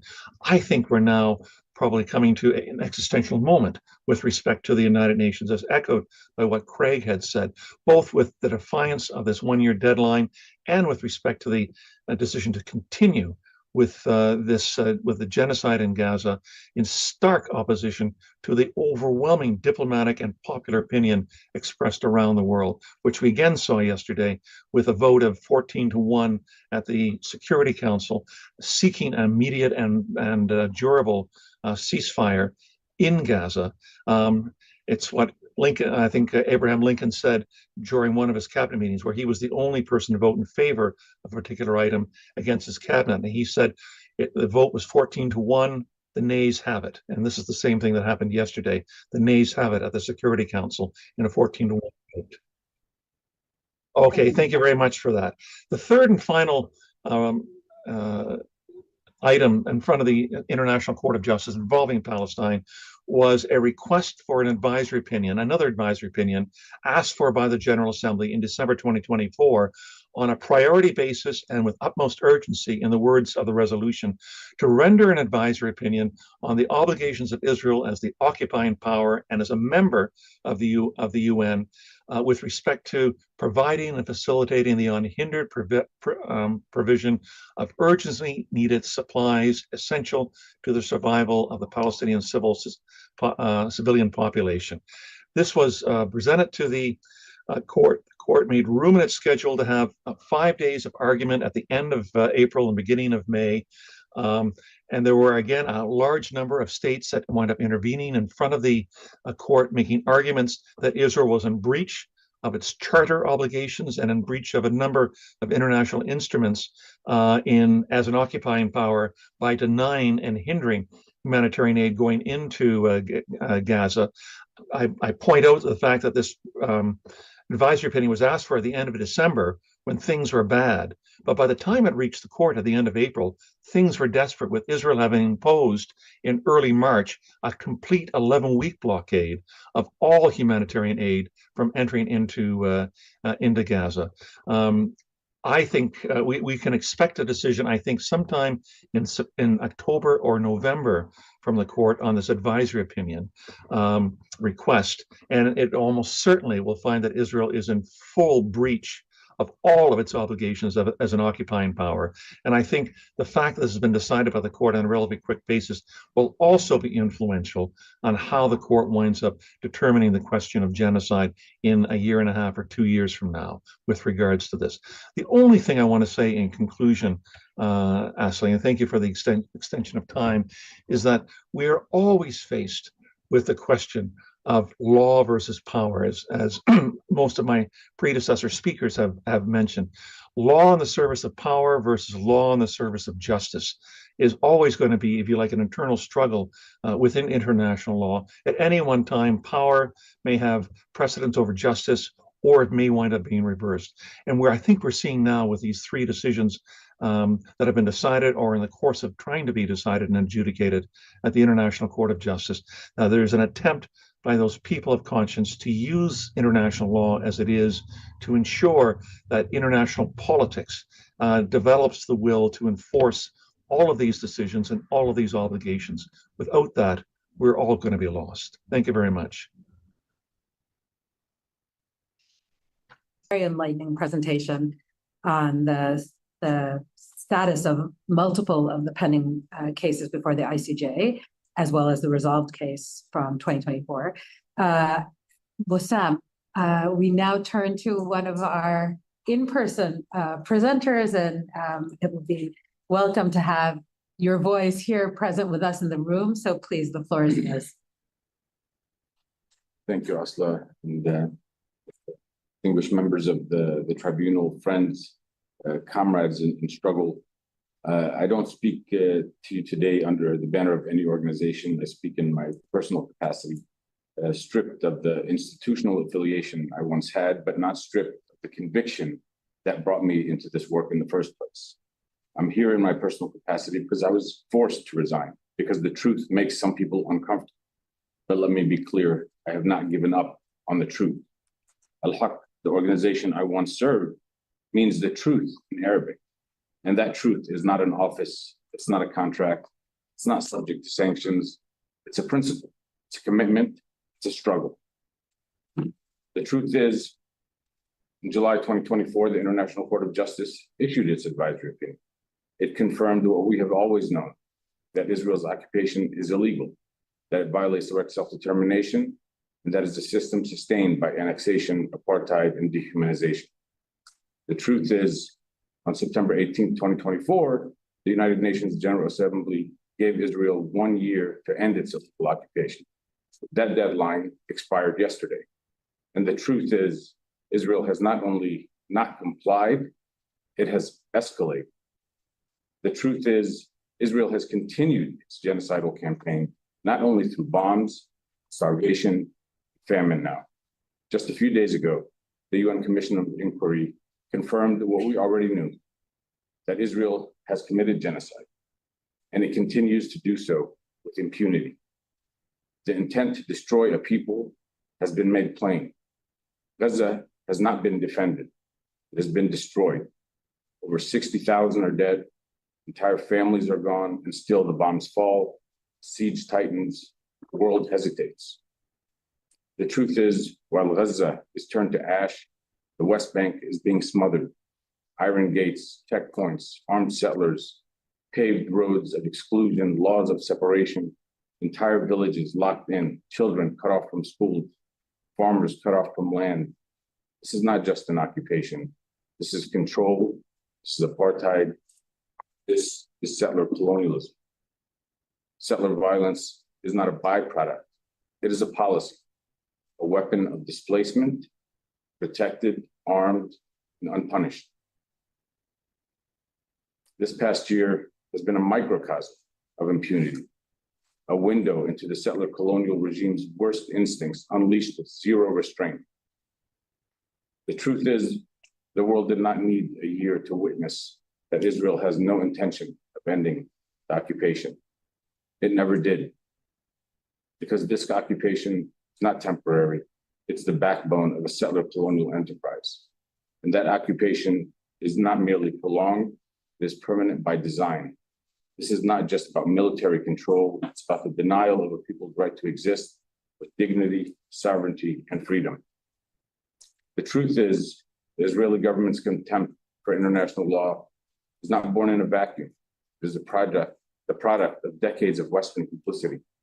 The arms shipments, the diplomatic cover, the unspoken green light, all of it makes the law feel like a lie to Palestinians. The truth is, this past year has not been an aberration. It has been a mirror, a reflection of decades of impunity, of an apartheid regime that sees every legal challenge as a delay, not a deterrent, a settler colonial regime that views international law as a game and Palestinian lives as disposable.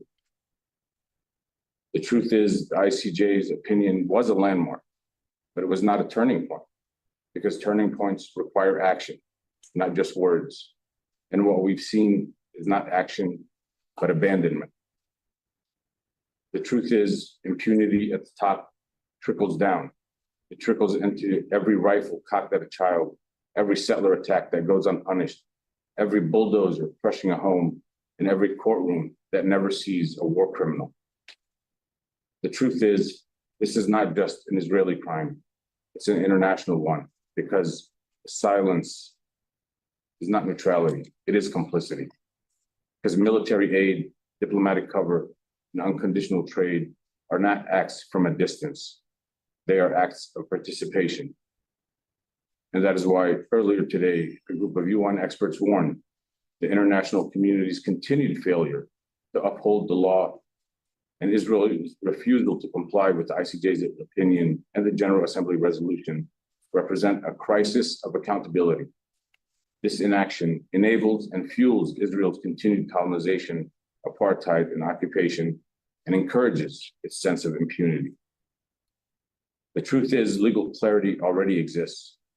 What remains missing is political courage. The truth is, I may no longer be speaking on behalf of Al-Haq, but I still seek the truth, because the truth cannot be suspended, cannot be sanctioned, it cannot be erased.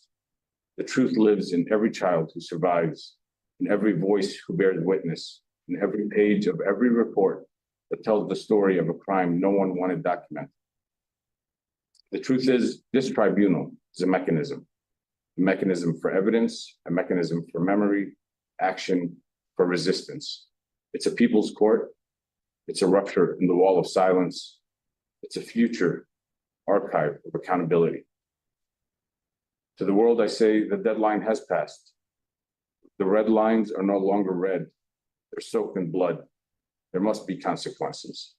Arms embargoes, diplomatic sanctions, economic pressure, international trials, and reparations, not pity.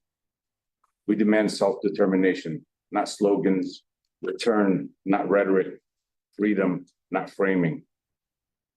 Final truth is, this did not begin in 2023, 1967, or in 1948. It began with the colonization of Palestine, and it will not end until that colonization is dismantled. The lack of action to confront the continued colonization of Palestine has led to the amplification of the imperial and colonial ambitions to turn Gaza into a real estate venture, a return to a terra nullius mindset of the colonialism we thought was a thing of the past. But the truth is, we're still here, we're still documenting, still resisting, still speaking, still being. The truth is not going away, and neither are we. Thank you.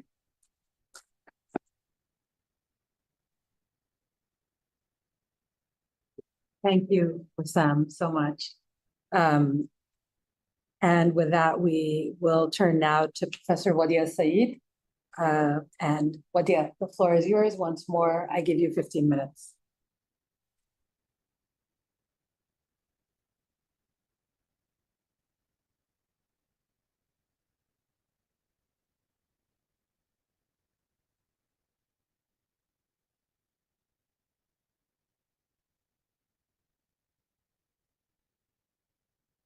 I wanted to particularly also note Wissam's incredibly powerful remarks, especially in light of what has been done, I guess you could say, to Al-Haq and other Palestinian human rights groups.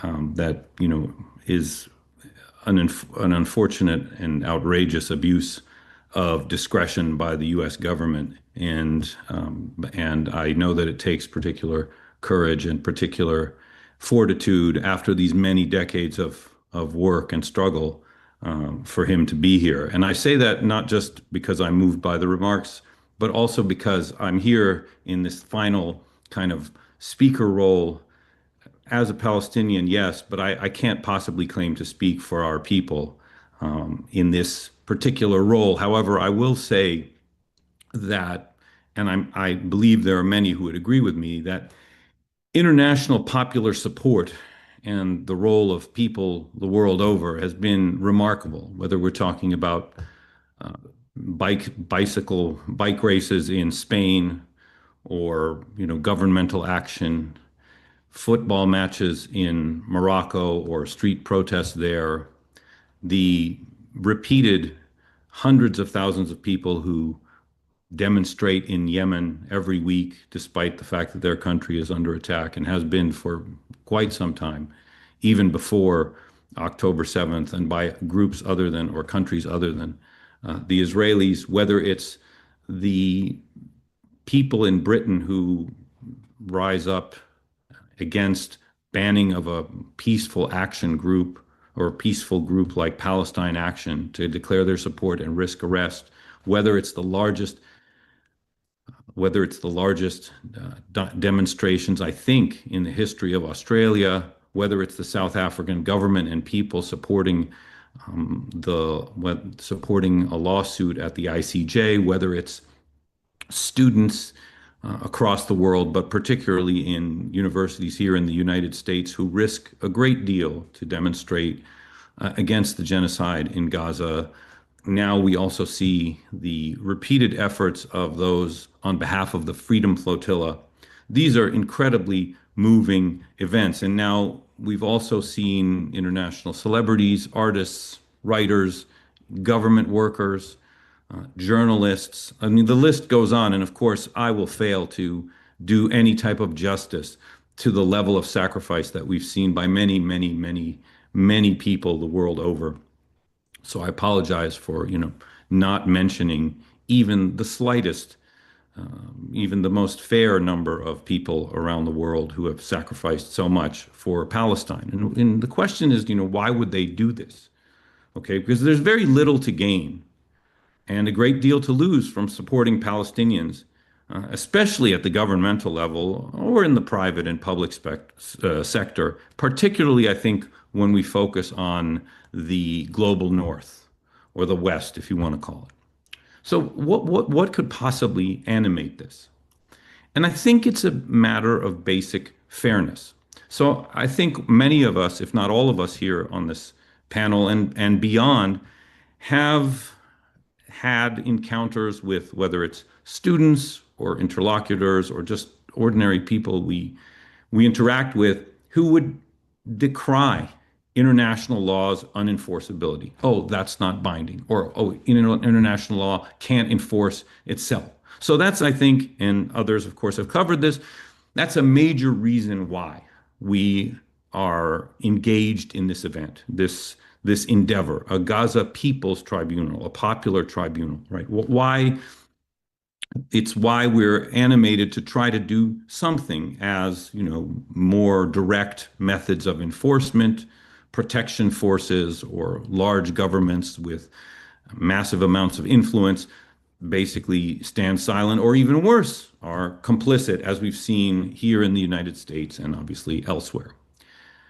So when an apartheid state engages in a genocidal campaign, what is it that people are doing? They're responding to the scope of the horror by demanding it stop. Now, to be sure, we also all know that there were plenty of outrages before, that the Israeli government has engaged in many violations of Palestinians' rights and killed people before and tortured people and imprisoned people without charge and expropriated land and carried out its campaign to deny the Palestinians any type of rights over many, many, many, many decades, going back well before October 7th and 1967 and even 1948. Right? Wissam, I think, just mentioned that.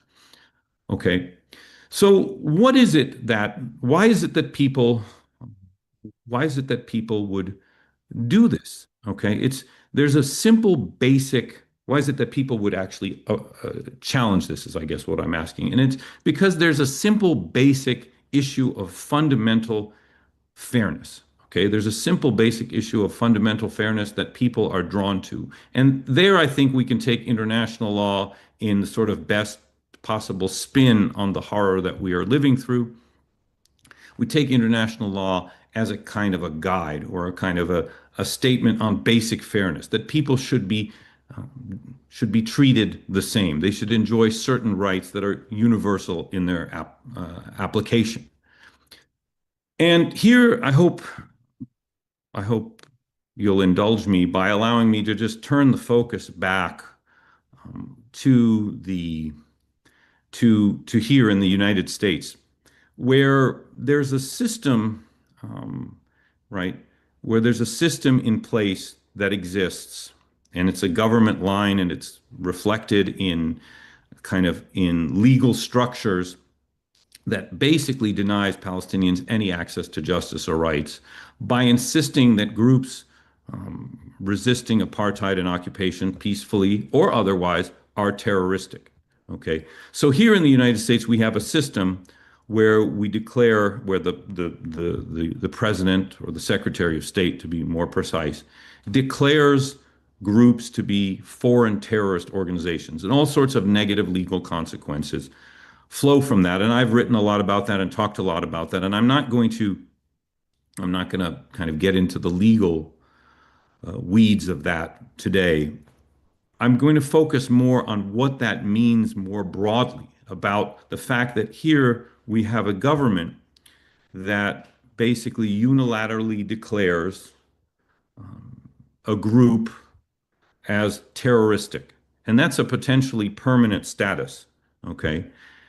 And that, in essence, basically renders anything else that that group does as invalid, okay?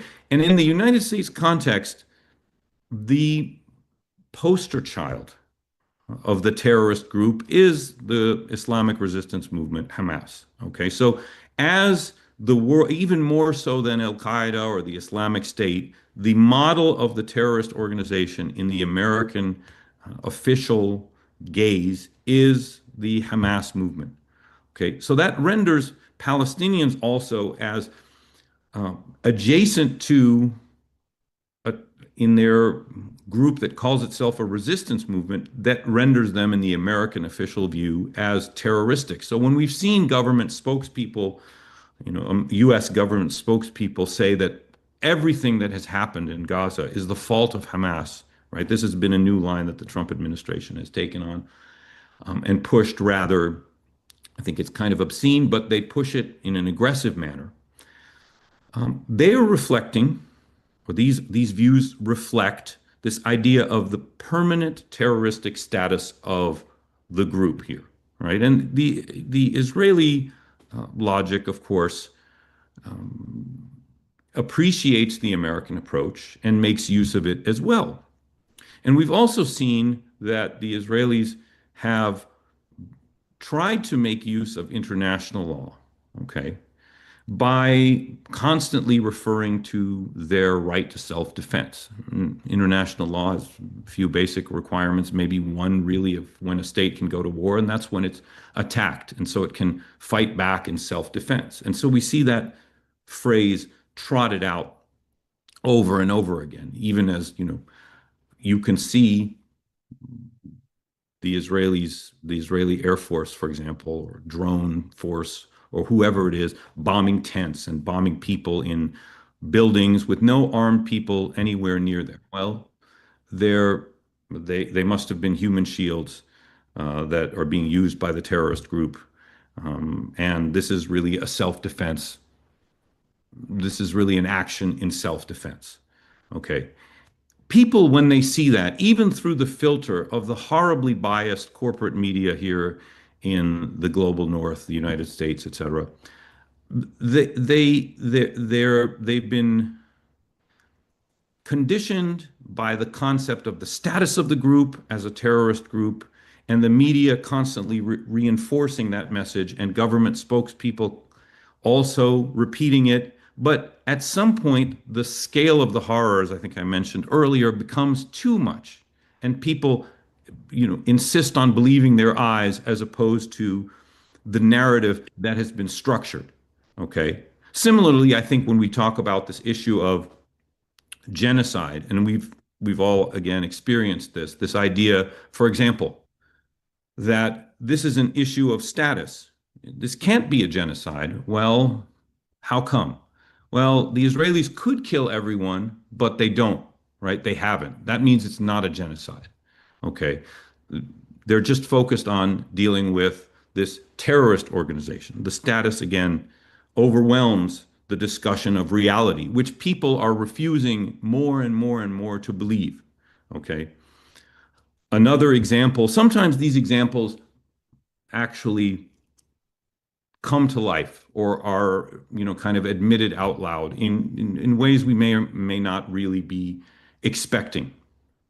So, for example, after the ICC issued arrest warrants for Netanyahu and former Defense Minister Gallant, the Washington Post ran a remarkable editorial, and I don't say that in a positive light, where they basically said, look, you know, the ICC, it's not for countries like Israel. It shouldn't be doing this. Okay, it shouldn't be getting involved. Okay, again, why not? Well, the Israelis, their status is as the op-ed, or excuse me, the editorial board's piece in the Washington Post mentioned, the Israelis, they're a democracy. So they have ways of investigating themselves. As a result, the ICC isn't the place for them. Their status allows them to kind of escape any type of accountability, which is meant for other countries and groups that are not quite at that exalted height. Okay, so we're stuck in this world where we have to fight against all these preconceived notions. And the most remarkable thing is that despite the severity of the onslaught on the ground in Gaza and on our senses through official channels, governmental media, etc., people are refusing to believe it. They're refusing to believe the same old story like they may have in the past, when the Palestinian issue, to be sure, was a serious case of the longest military occupation in modern history with all sorts of outrages. But it didn't quite move them the way this flagrant attempt to genocide a people, who continue to resist, by the way, by staying in the face of this momentous and barbaric assault by the Israeli military. People refuse, okay? People refuse, and they even take risks that are, I think, from my perspective as a Palestinian, right? The latest, I think, one that I would cite is dock workers in the city of Ravenna in Italy have refused to load ammunition on trucks to ships to go to Israeli ports. Is just one example, but the latest one that I came up with today, or was brought to my attention today. This level of solidarity and level of support that people around the world are expressing is truly remarkable. And I think it's something that will inspire us here on the Gaza People's Tribunal to adequately address, even if it's only rhetorical, and even if it is only words on paper, but at least rise to the moment and express our level of support and solidarity with the people suffering this genocidal attempt as they attempt to, continue to cling on to their hopes for their freedom and justice and liberation one day. Thank you.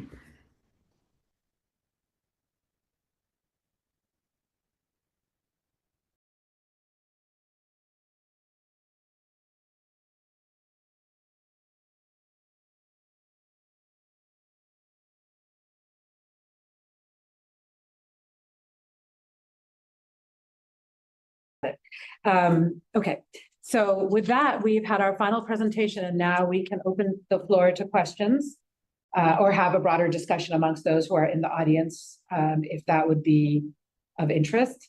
But where I was ending in response to Wadia's presentation is to note that, as he has described, there is and also this echoes some of the remarks that Penny made earlier, there is a worldwide civil society-led refusal to be complicit and engage in collusion, particularly in those countries where the government and the state is most adamantly determined to continue its unequivocal support of Israel's conduct, financial, military, and otherwise. And the tribunal is an opportunity to think about how that reality, that dissonance, can be captured and mobilized to generate political will in the places where that disconnect between the people and the government is most acute.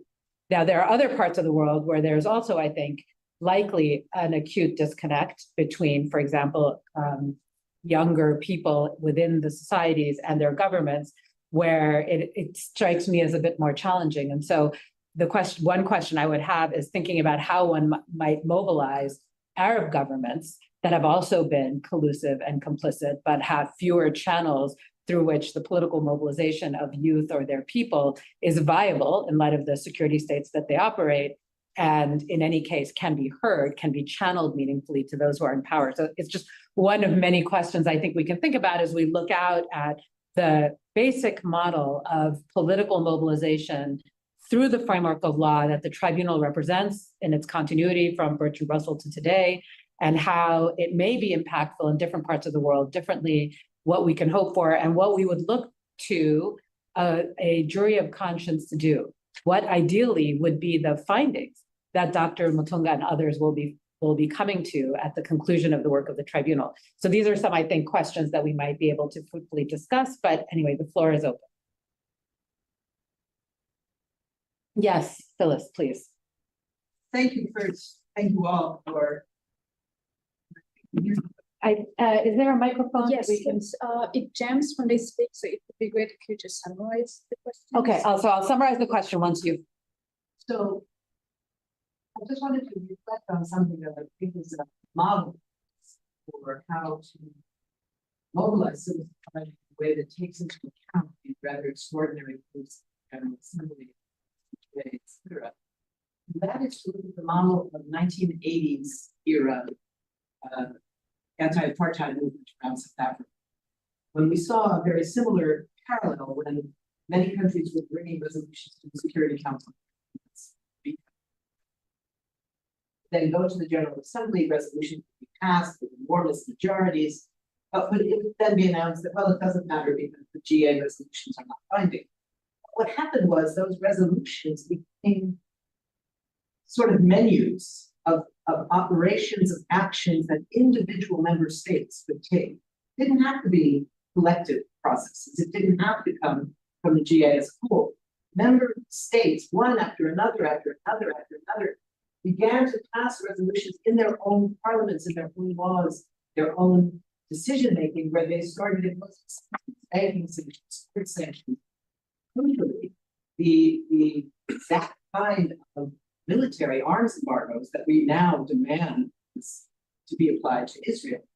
And because of that, the US became more and more isolated, particularly when the later batch, which were the Europeans and other US allies, took up this position.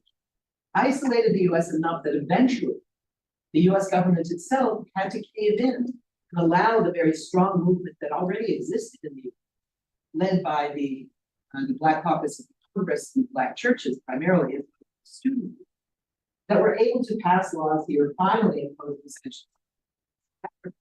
And when the Reagan administration vetoed it, they were able to get enough votes to override the veto. So all of that, I think, provides a model for us. We know it can work because we saw it work 30, 40 years ago. The challenge before us is that of time. This is a genocide where we don't have time for medium and long-term reactions. So we have to figure out a way to condense that time to make it the urgency of now. So I would just pose that as a sort of model.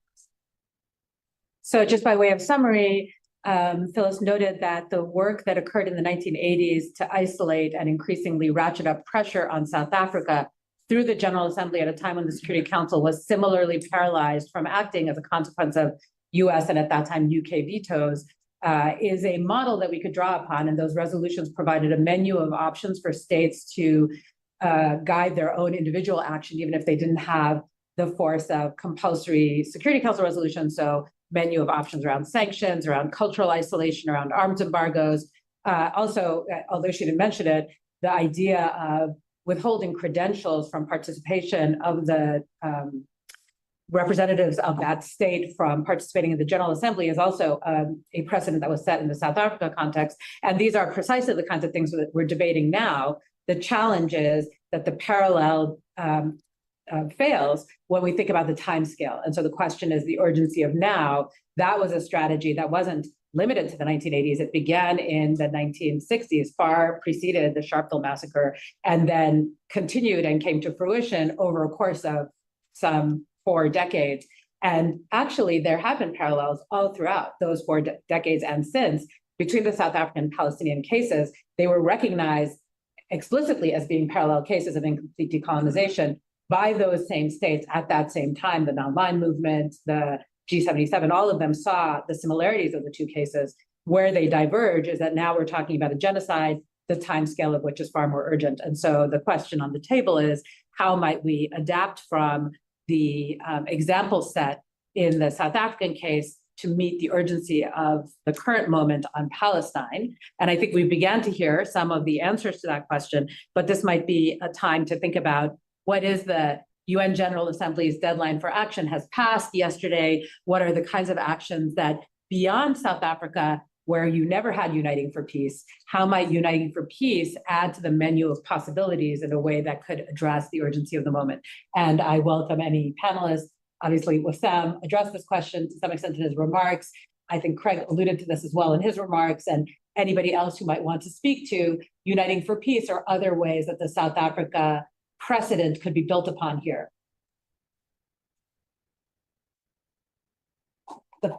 Yeah, panelists, you are welcome to intervene. Craig is on. Yeah, Craig, go ahead, please.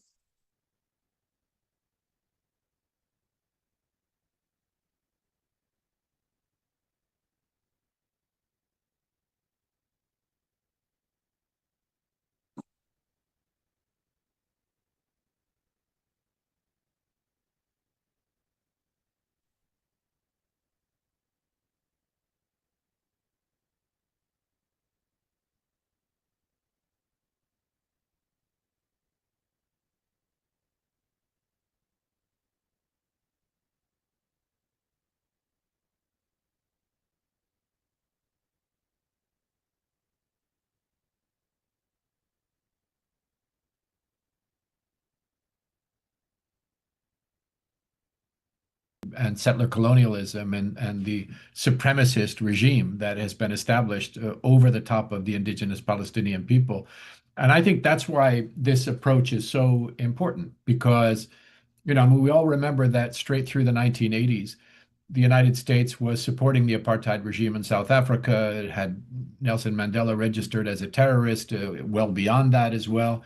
Others in the West providing support. And it was only through movements of people that was ultimately rendered unsustainable. And the same thing will be true in Palestine. And so it's a reminder that whatever we're doing in the immediate term here, there has to be a commitment to boycott and divestment and sanctions and education and mobilization and demonstrations and civil disobedience and, you know, not allowing the normalization of these horrors, right?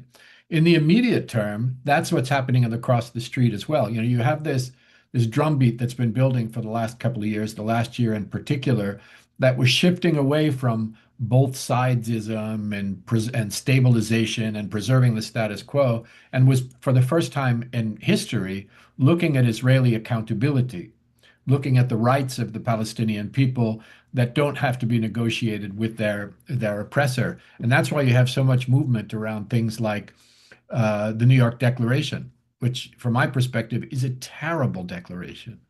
It is loaded with things that are deeply offensive to the notion of human rights. It seems to be, to me, another attempt to try to create, to legitimize, to normalize, to create space for the Israeli regime, rather than to continue the drumbeat of accountability that has been hinted at in the International Court of Justice, in the International Criminal Court, and the recent findings of Amnesty and Human Rights Watch and everybody else that has looked at this honestly, and to return to as things were before. And if we lose that momentum, that's not the end of the movement, but that is the end of an opportunity that might not soon show itself again. Yesterday's deadline went by with a whisper, and I think it's our job to turn it into a scream, because there has been a promise on the part of the member states of the UN to adopt additional measures at the expiration of that deadline.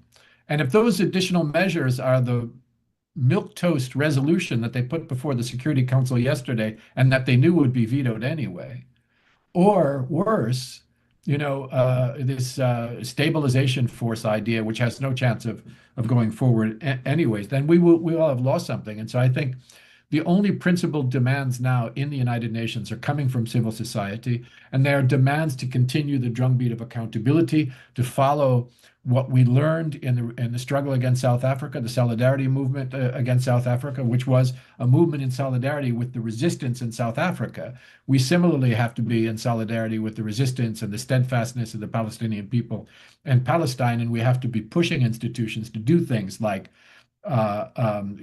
mandate a protection force, to do things like reactivating the anti-apartheid mechanisms in the UN to address Israeli apartheid, to do things like sanctions.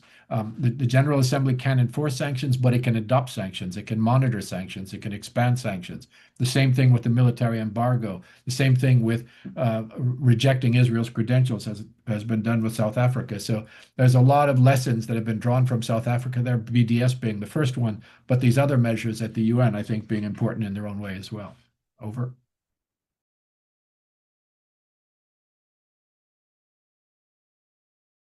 Failings, and it might be useful if we had a moment of conversation about what those are beyond the failure to use the human rights framework. But that is the work of the only group of states that have emerged in a sort of express the solidarity of states from across the world, like global North states joining with China, joining with states from South America, Africa, and the Middle East in expressing outrage in the Hague Group. And it's a group that is organized around the idea of accountability. They literally define themselves in terms of supporting international law and international institutions at a time that they're under so much pressure, specifically because of Israel. And yet what they produce ultimately is the New York Declaration. So the question, I guess, is what are the pathways to leverage in the General Assembly to get to a resolution that more closely resembles something along the lines that Phyllis and Craig have articulated, rather than what was put before the Security Council yesterday, or what is more conventionally the habits of delegations in New York. Again, open question, and there may be other questions from the audience as well, but are there? Am I seeing a hand? Okay, yes, please go ahead. Thank you very much. I just want to take the opportunity before I ask my question to give a great vote of thanks for each of the speakers. This was almost therapeutic to listen to them. So thank you very much. And also thank you to the Islamic Cooperation Youth Forum for the courage to host or co-host this particular space. I do not think that can be taken lightly. And I know that people like Craig and others understand how difficult and challenging it is to speak truth in New York City, amongst other places in the United States. So thank you for that wisdom and courage. What I'm curious about is, I think, one of the strengths that all of the speakers, distinguished speakers, spoke to and referenced in many ways, which is that this is a people's tribunal. And I think that this is indeed a very fascinating, important, strategic wisdom and space, but I'm kind of missing the people's voices and the people's presence in this particular session, at least, because I think what we can mobilize, what you are already very actively working to enable, is precisely that global civil society-wide space. But where is civil society in this room today, at least? And I have a feeling that there could be probably just a little bit more done to bring some of those very weighty presence of global civil society, including, but by no means limited to, some of the religious and interfaith spaces, but also some of the secular spaces. Amnesty International is in the building. Could have been easily invited, but I'm just a little bit curious as to why such a powerful space of truth and call for justice is not complemented by a powerful presence of civil society. Thank you. So again, to summarize, on the one hand, gratitude for the presentations that were therapeutic in naming the truth of what we are all witnessing. And on the other hand, query that for a tribunal that is committed to being a global civil society-wide space, why so limited a turnout from global civil society in this room more generally? So I myself am not certain of what participation looks like virtually at the moment, and there may be good reasons why, global civil society has difficulty accessing the United States, accessing New York, exclusions across the board. But I know that we are present both live, and I presume a recording will also be made available. But beyond virtual participation, the question is, how is the tribunal more generally seeking to engage global civil society, if not today, then just more generally? And again, the floor is open to our steering committee members here in New York with us. And, yeah, I know, here in New York with us, as well as those who are on the screen. Richard, this seems like a question you might be well situated to begin to answer, at least.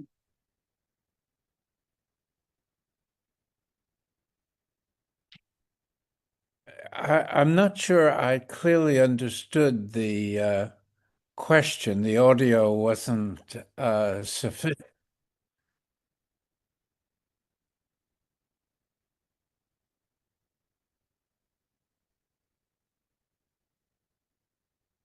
The audience, when, for example, Amnesty International is also present in this building, why were they not invited? Were they not invited?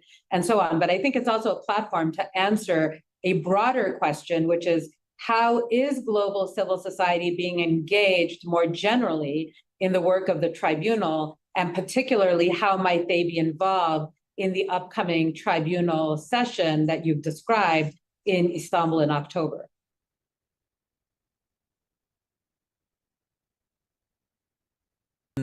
Doing our best to have a global outreach that emphasizes the potential of global civil society.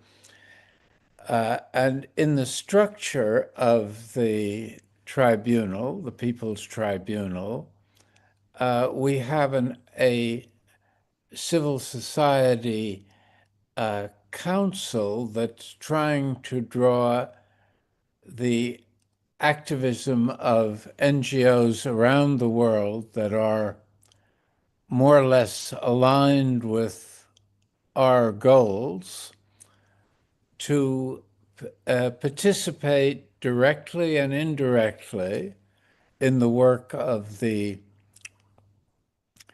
tribunal.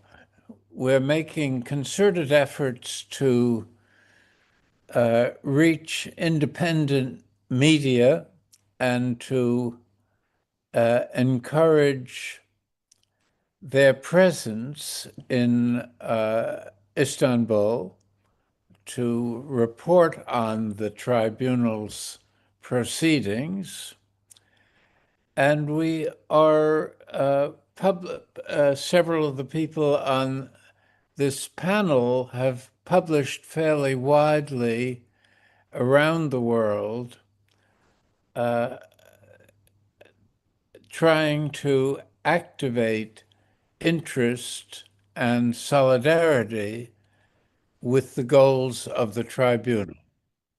Whether this is, it's certainly not sufficient, but it represents within our capacities a dedication to mobilizing global civil society to the extent that it's possible at this urgent moment where the tragedies of the Palestinian people have reached such a gruesome climax. And that's partly why I think when seeing finally, much too late, the bodies of more independent governments and parts of the UN even trying to escape from the suppression of the genocidal character of Israel's behavior to finally say what the eyes and ears of the world are disclosing. It's significant, for instance, that Netanyahu now speaks, as he did a day or two ago, about Israel having to look to a future where it must become, in his words, a super Sparta. In other words, a highly militarized state dependent completely on itself and acknowledging its isolation from the rest of the world. That's a quite unexpected acknowledgement of the success of the kind of mobilization in global society that has been taking place. And he also said that we not only have to be a Sparta, but we have to learn that we are economically and politically isolated.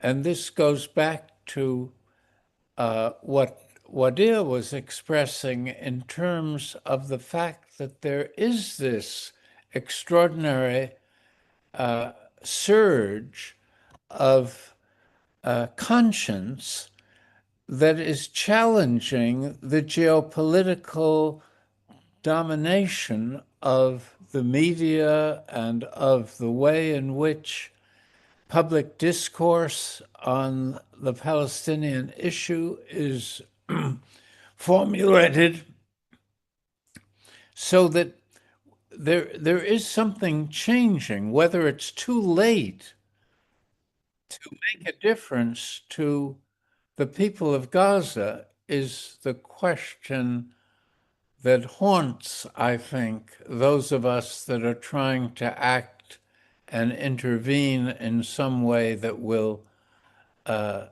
stop the carnage. And one point I want to make that hasn't been, I think, clearly articulated is that most of the discussions of the day after presuppose a kind of Israeli control over the parameters of what a stabilized future would entail, including the exclusion of Hamas as, because of its so-called terrorism, without recognizing it as the center of Palestinian resistance and resilience. And at the very least, Palestinian self-determination calls for an election of who should represent the Palestinian people. It should certainly not be a legacy of the Oslo diplomacy, which established the Palestinian Authority as a quasi-collaborative entity. The Palestinian people deserve the legitimacy of their own representation determined by a freely monitored election. And Israel, as the perpetrator of genocide, should certainly not be given this role of shaping the post-genocidal realities of occupied Palestine. And of course, that relates back to the unenforceable,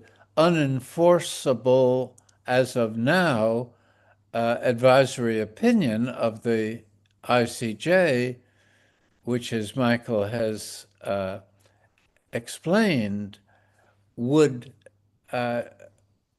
mandate the withdrawal of all Israeli presence from the occupied Palestinian territories, but Israel's moving in exactly the opposite directions.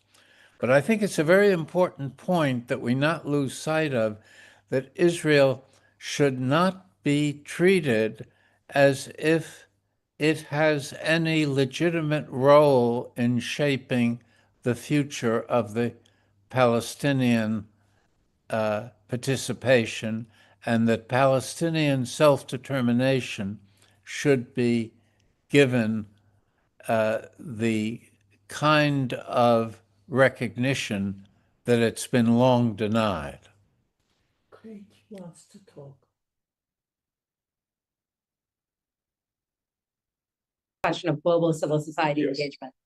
Thank you very much for the question regarding civil society participation. And I think it is an important one because we can't take civil society's participation for granted. I've been in the civil society space for decades, and there's a much more critical lens through which civil society engages and where it channels its energy. So I think it is incumbent upon the tribunal itself to make itself relevant to civil society, and that might be a responsibility for the outreach moving forward once the tribunal concludes its observations as part of the process. I think there is going to be more input in the closing of the tribunal to allow greater space for civil society and witness testimonies. But I do think it is the responsibility of the tribunal to make itself relevant to civil society. Civil society will not be coming and be taken for granted. Yes, Craig, I think you are also going to be our final, you will have the last word.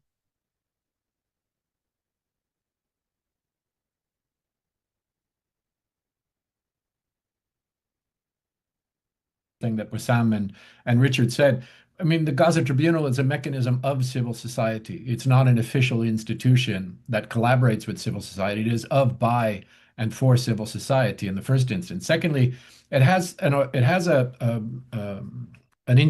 is in the structure of the Gaza Tribunal, there are mechanisms that include the participation, especially of Palestinian civil society. So that means Palestinian civil society organizations have a seat at the table, but many of our members are drawn from Palestinian civil society, and many of the rest of us are drawn from global civil society. So it's a mechanism in that regard. So if there aren't hundreds of people in the room for today's event, that can be chalked up to two things. One is we didn't do good promotions, and two is that there's a lot going on for the last 2 days in New York with which we are competing, and so you're not going to be able to draw everybody into the room. But I also wanted to just say quickly in response to Richard's second point, that's something we all need to be paying attention to, is that, you read the advisory opinion of the International Court of Justice, which finally said what all of us had been saying for years, which is, the entire paradigm of expecting the Palestinians to be living a reality outside of international law and to have to negotiate with their oppressor for whatever rights they get, that never made any sense. And finally, the International Court of Justice has said it doesn't make any sense and that those rights exist. What hasn't happened across the street from the Church Center yet is that delegations in New York have not understood that their job is not to negotiate with Israel on whether or not Palestinians will have food and water and freedom and life, but rather to hold the Israeli regime accountable, to cut off economic, diplomatic, and trade relations. Again, we're not inventing this. This is also from the language of the ICJ as well. But to hold the Israeli regime accountable, to isolate the regime, to weaken the regime, ultimately to defeat and dismantle the regime, as was done with the apartheid regime in South Africa. Nothing is ever going to make the kind of progress that we have until we make a righteous noise and demand that this happens. And those people across the street with the lanyards and the ties start respecting international law and the way they engage on this issue. And I will just finish by reiterating that this week, this moment, is an absolutely historic, pivotal moment where those delegations across the street, and we've been speaking to a lot of these delegations. Earlier today, I was talking individually to delegations about this. They will either do what it is that they are there to do in accordance with the norms and standards and charter of the United Nations, or they will miss a very important opportunity and will have declared by their inaction or their irrelevant action that it's all over, that the 80th anniversary of the United Nations is its last, and it's going to wither on the vine and die because they don't have the political courage to do what it is that they're supposed to do according to international law, according to international human rights, and the demands of global civil society, which, by the way, is under attack, and all we have is each other, whether it is the Samud flotilla, whether it was the march to Gaza, whether it is the student encampments, whether it is the Gaza Tribunal, whether it is the demonstrations in capitals all around the world. That is the light in the middle of a very dark period. And either those folks across the street are going to see that light or they're not. And if they don't, there will only be, I think, sealing the fate of the United Nations and of these institutions that were built up since the Second World War. But, you know, for us, our job is solidarity.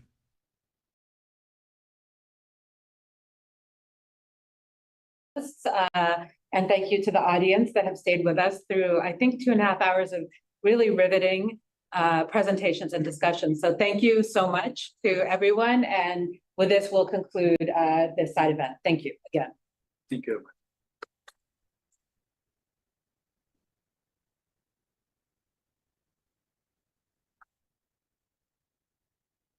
Hocam ağzınıza sağlık. Tabii rica ederim. Teşekkür ederim.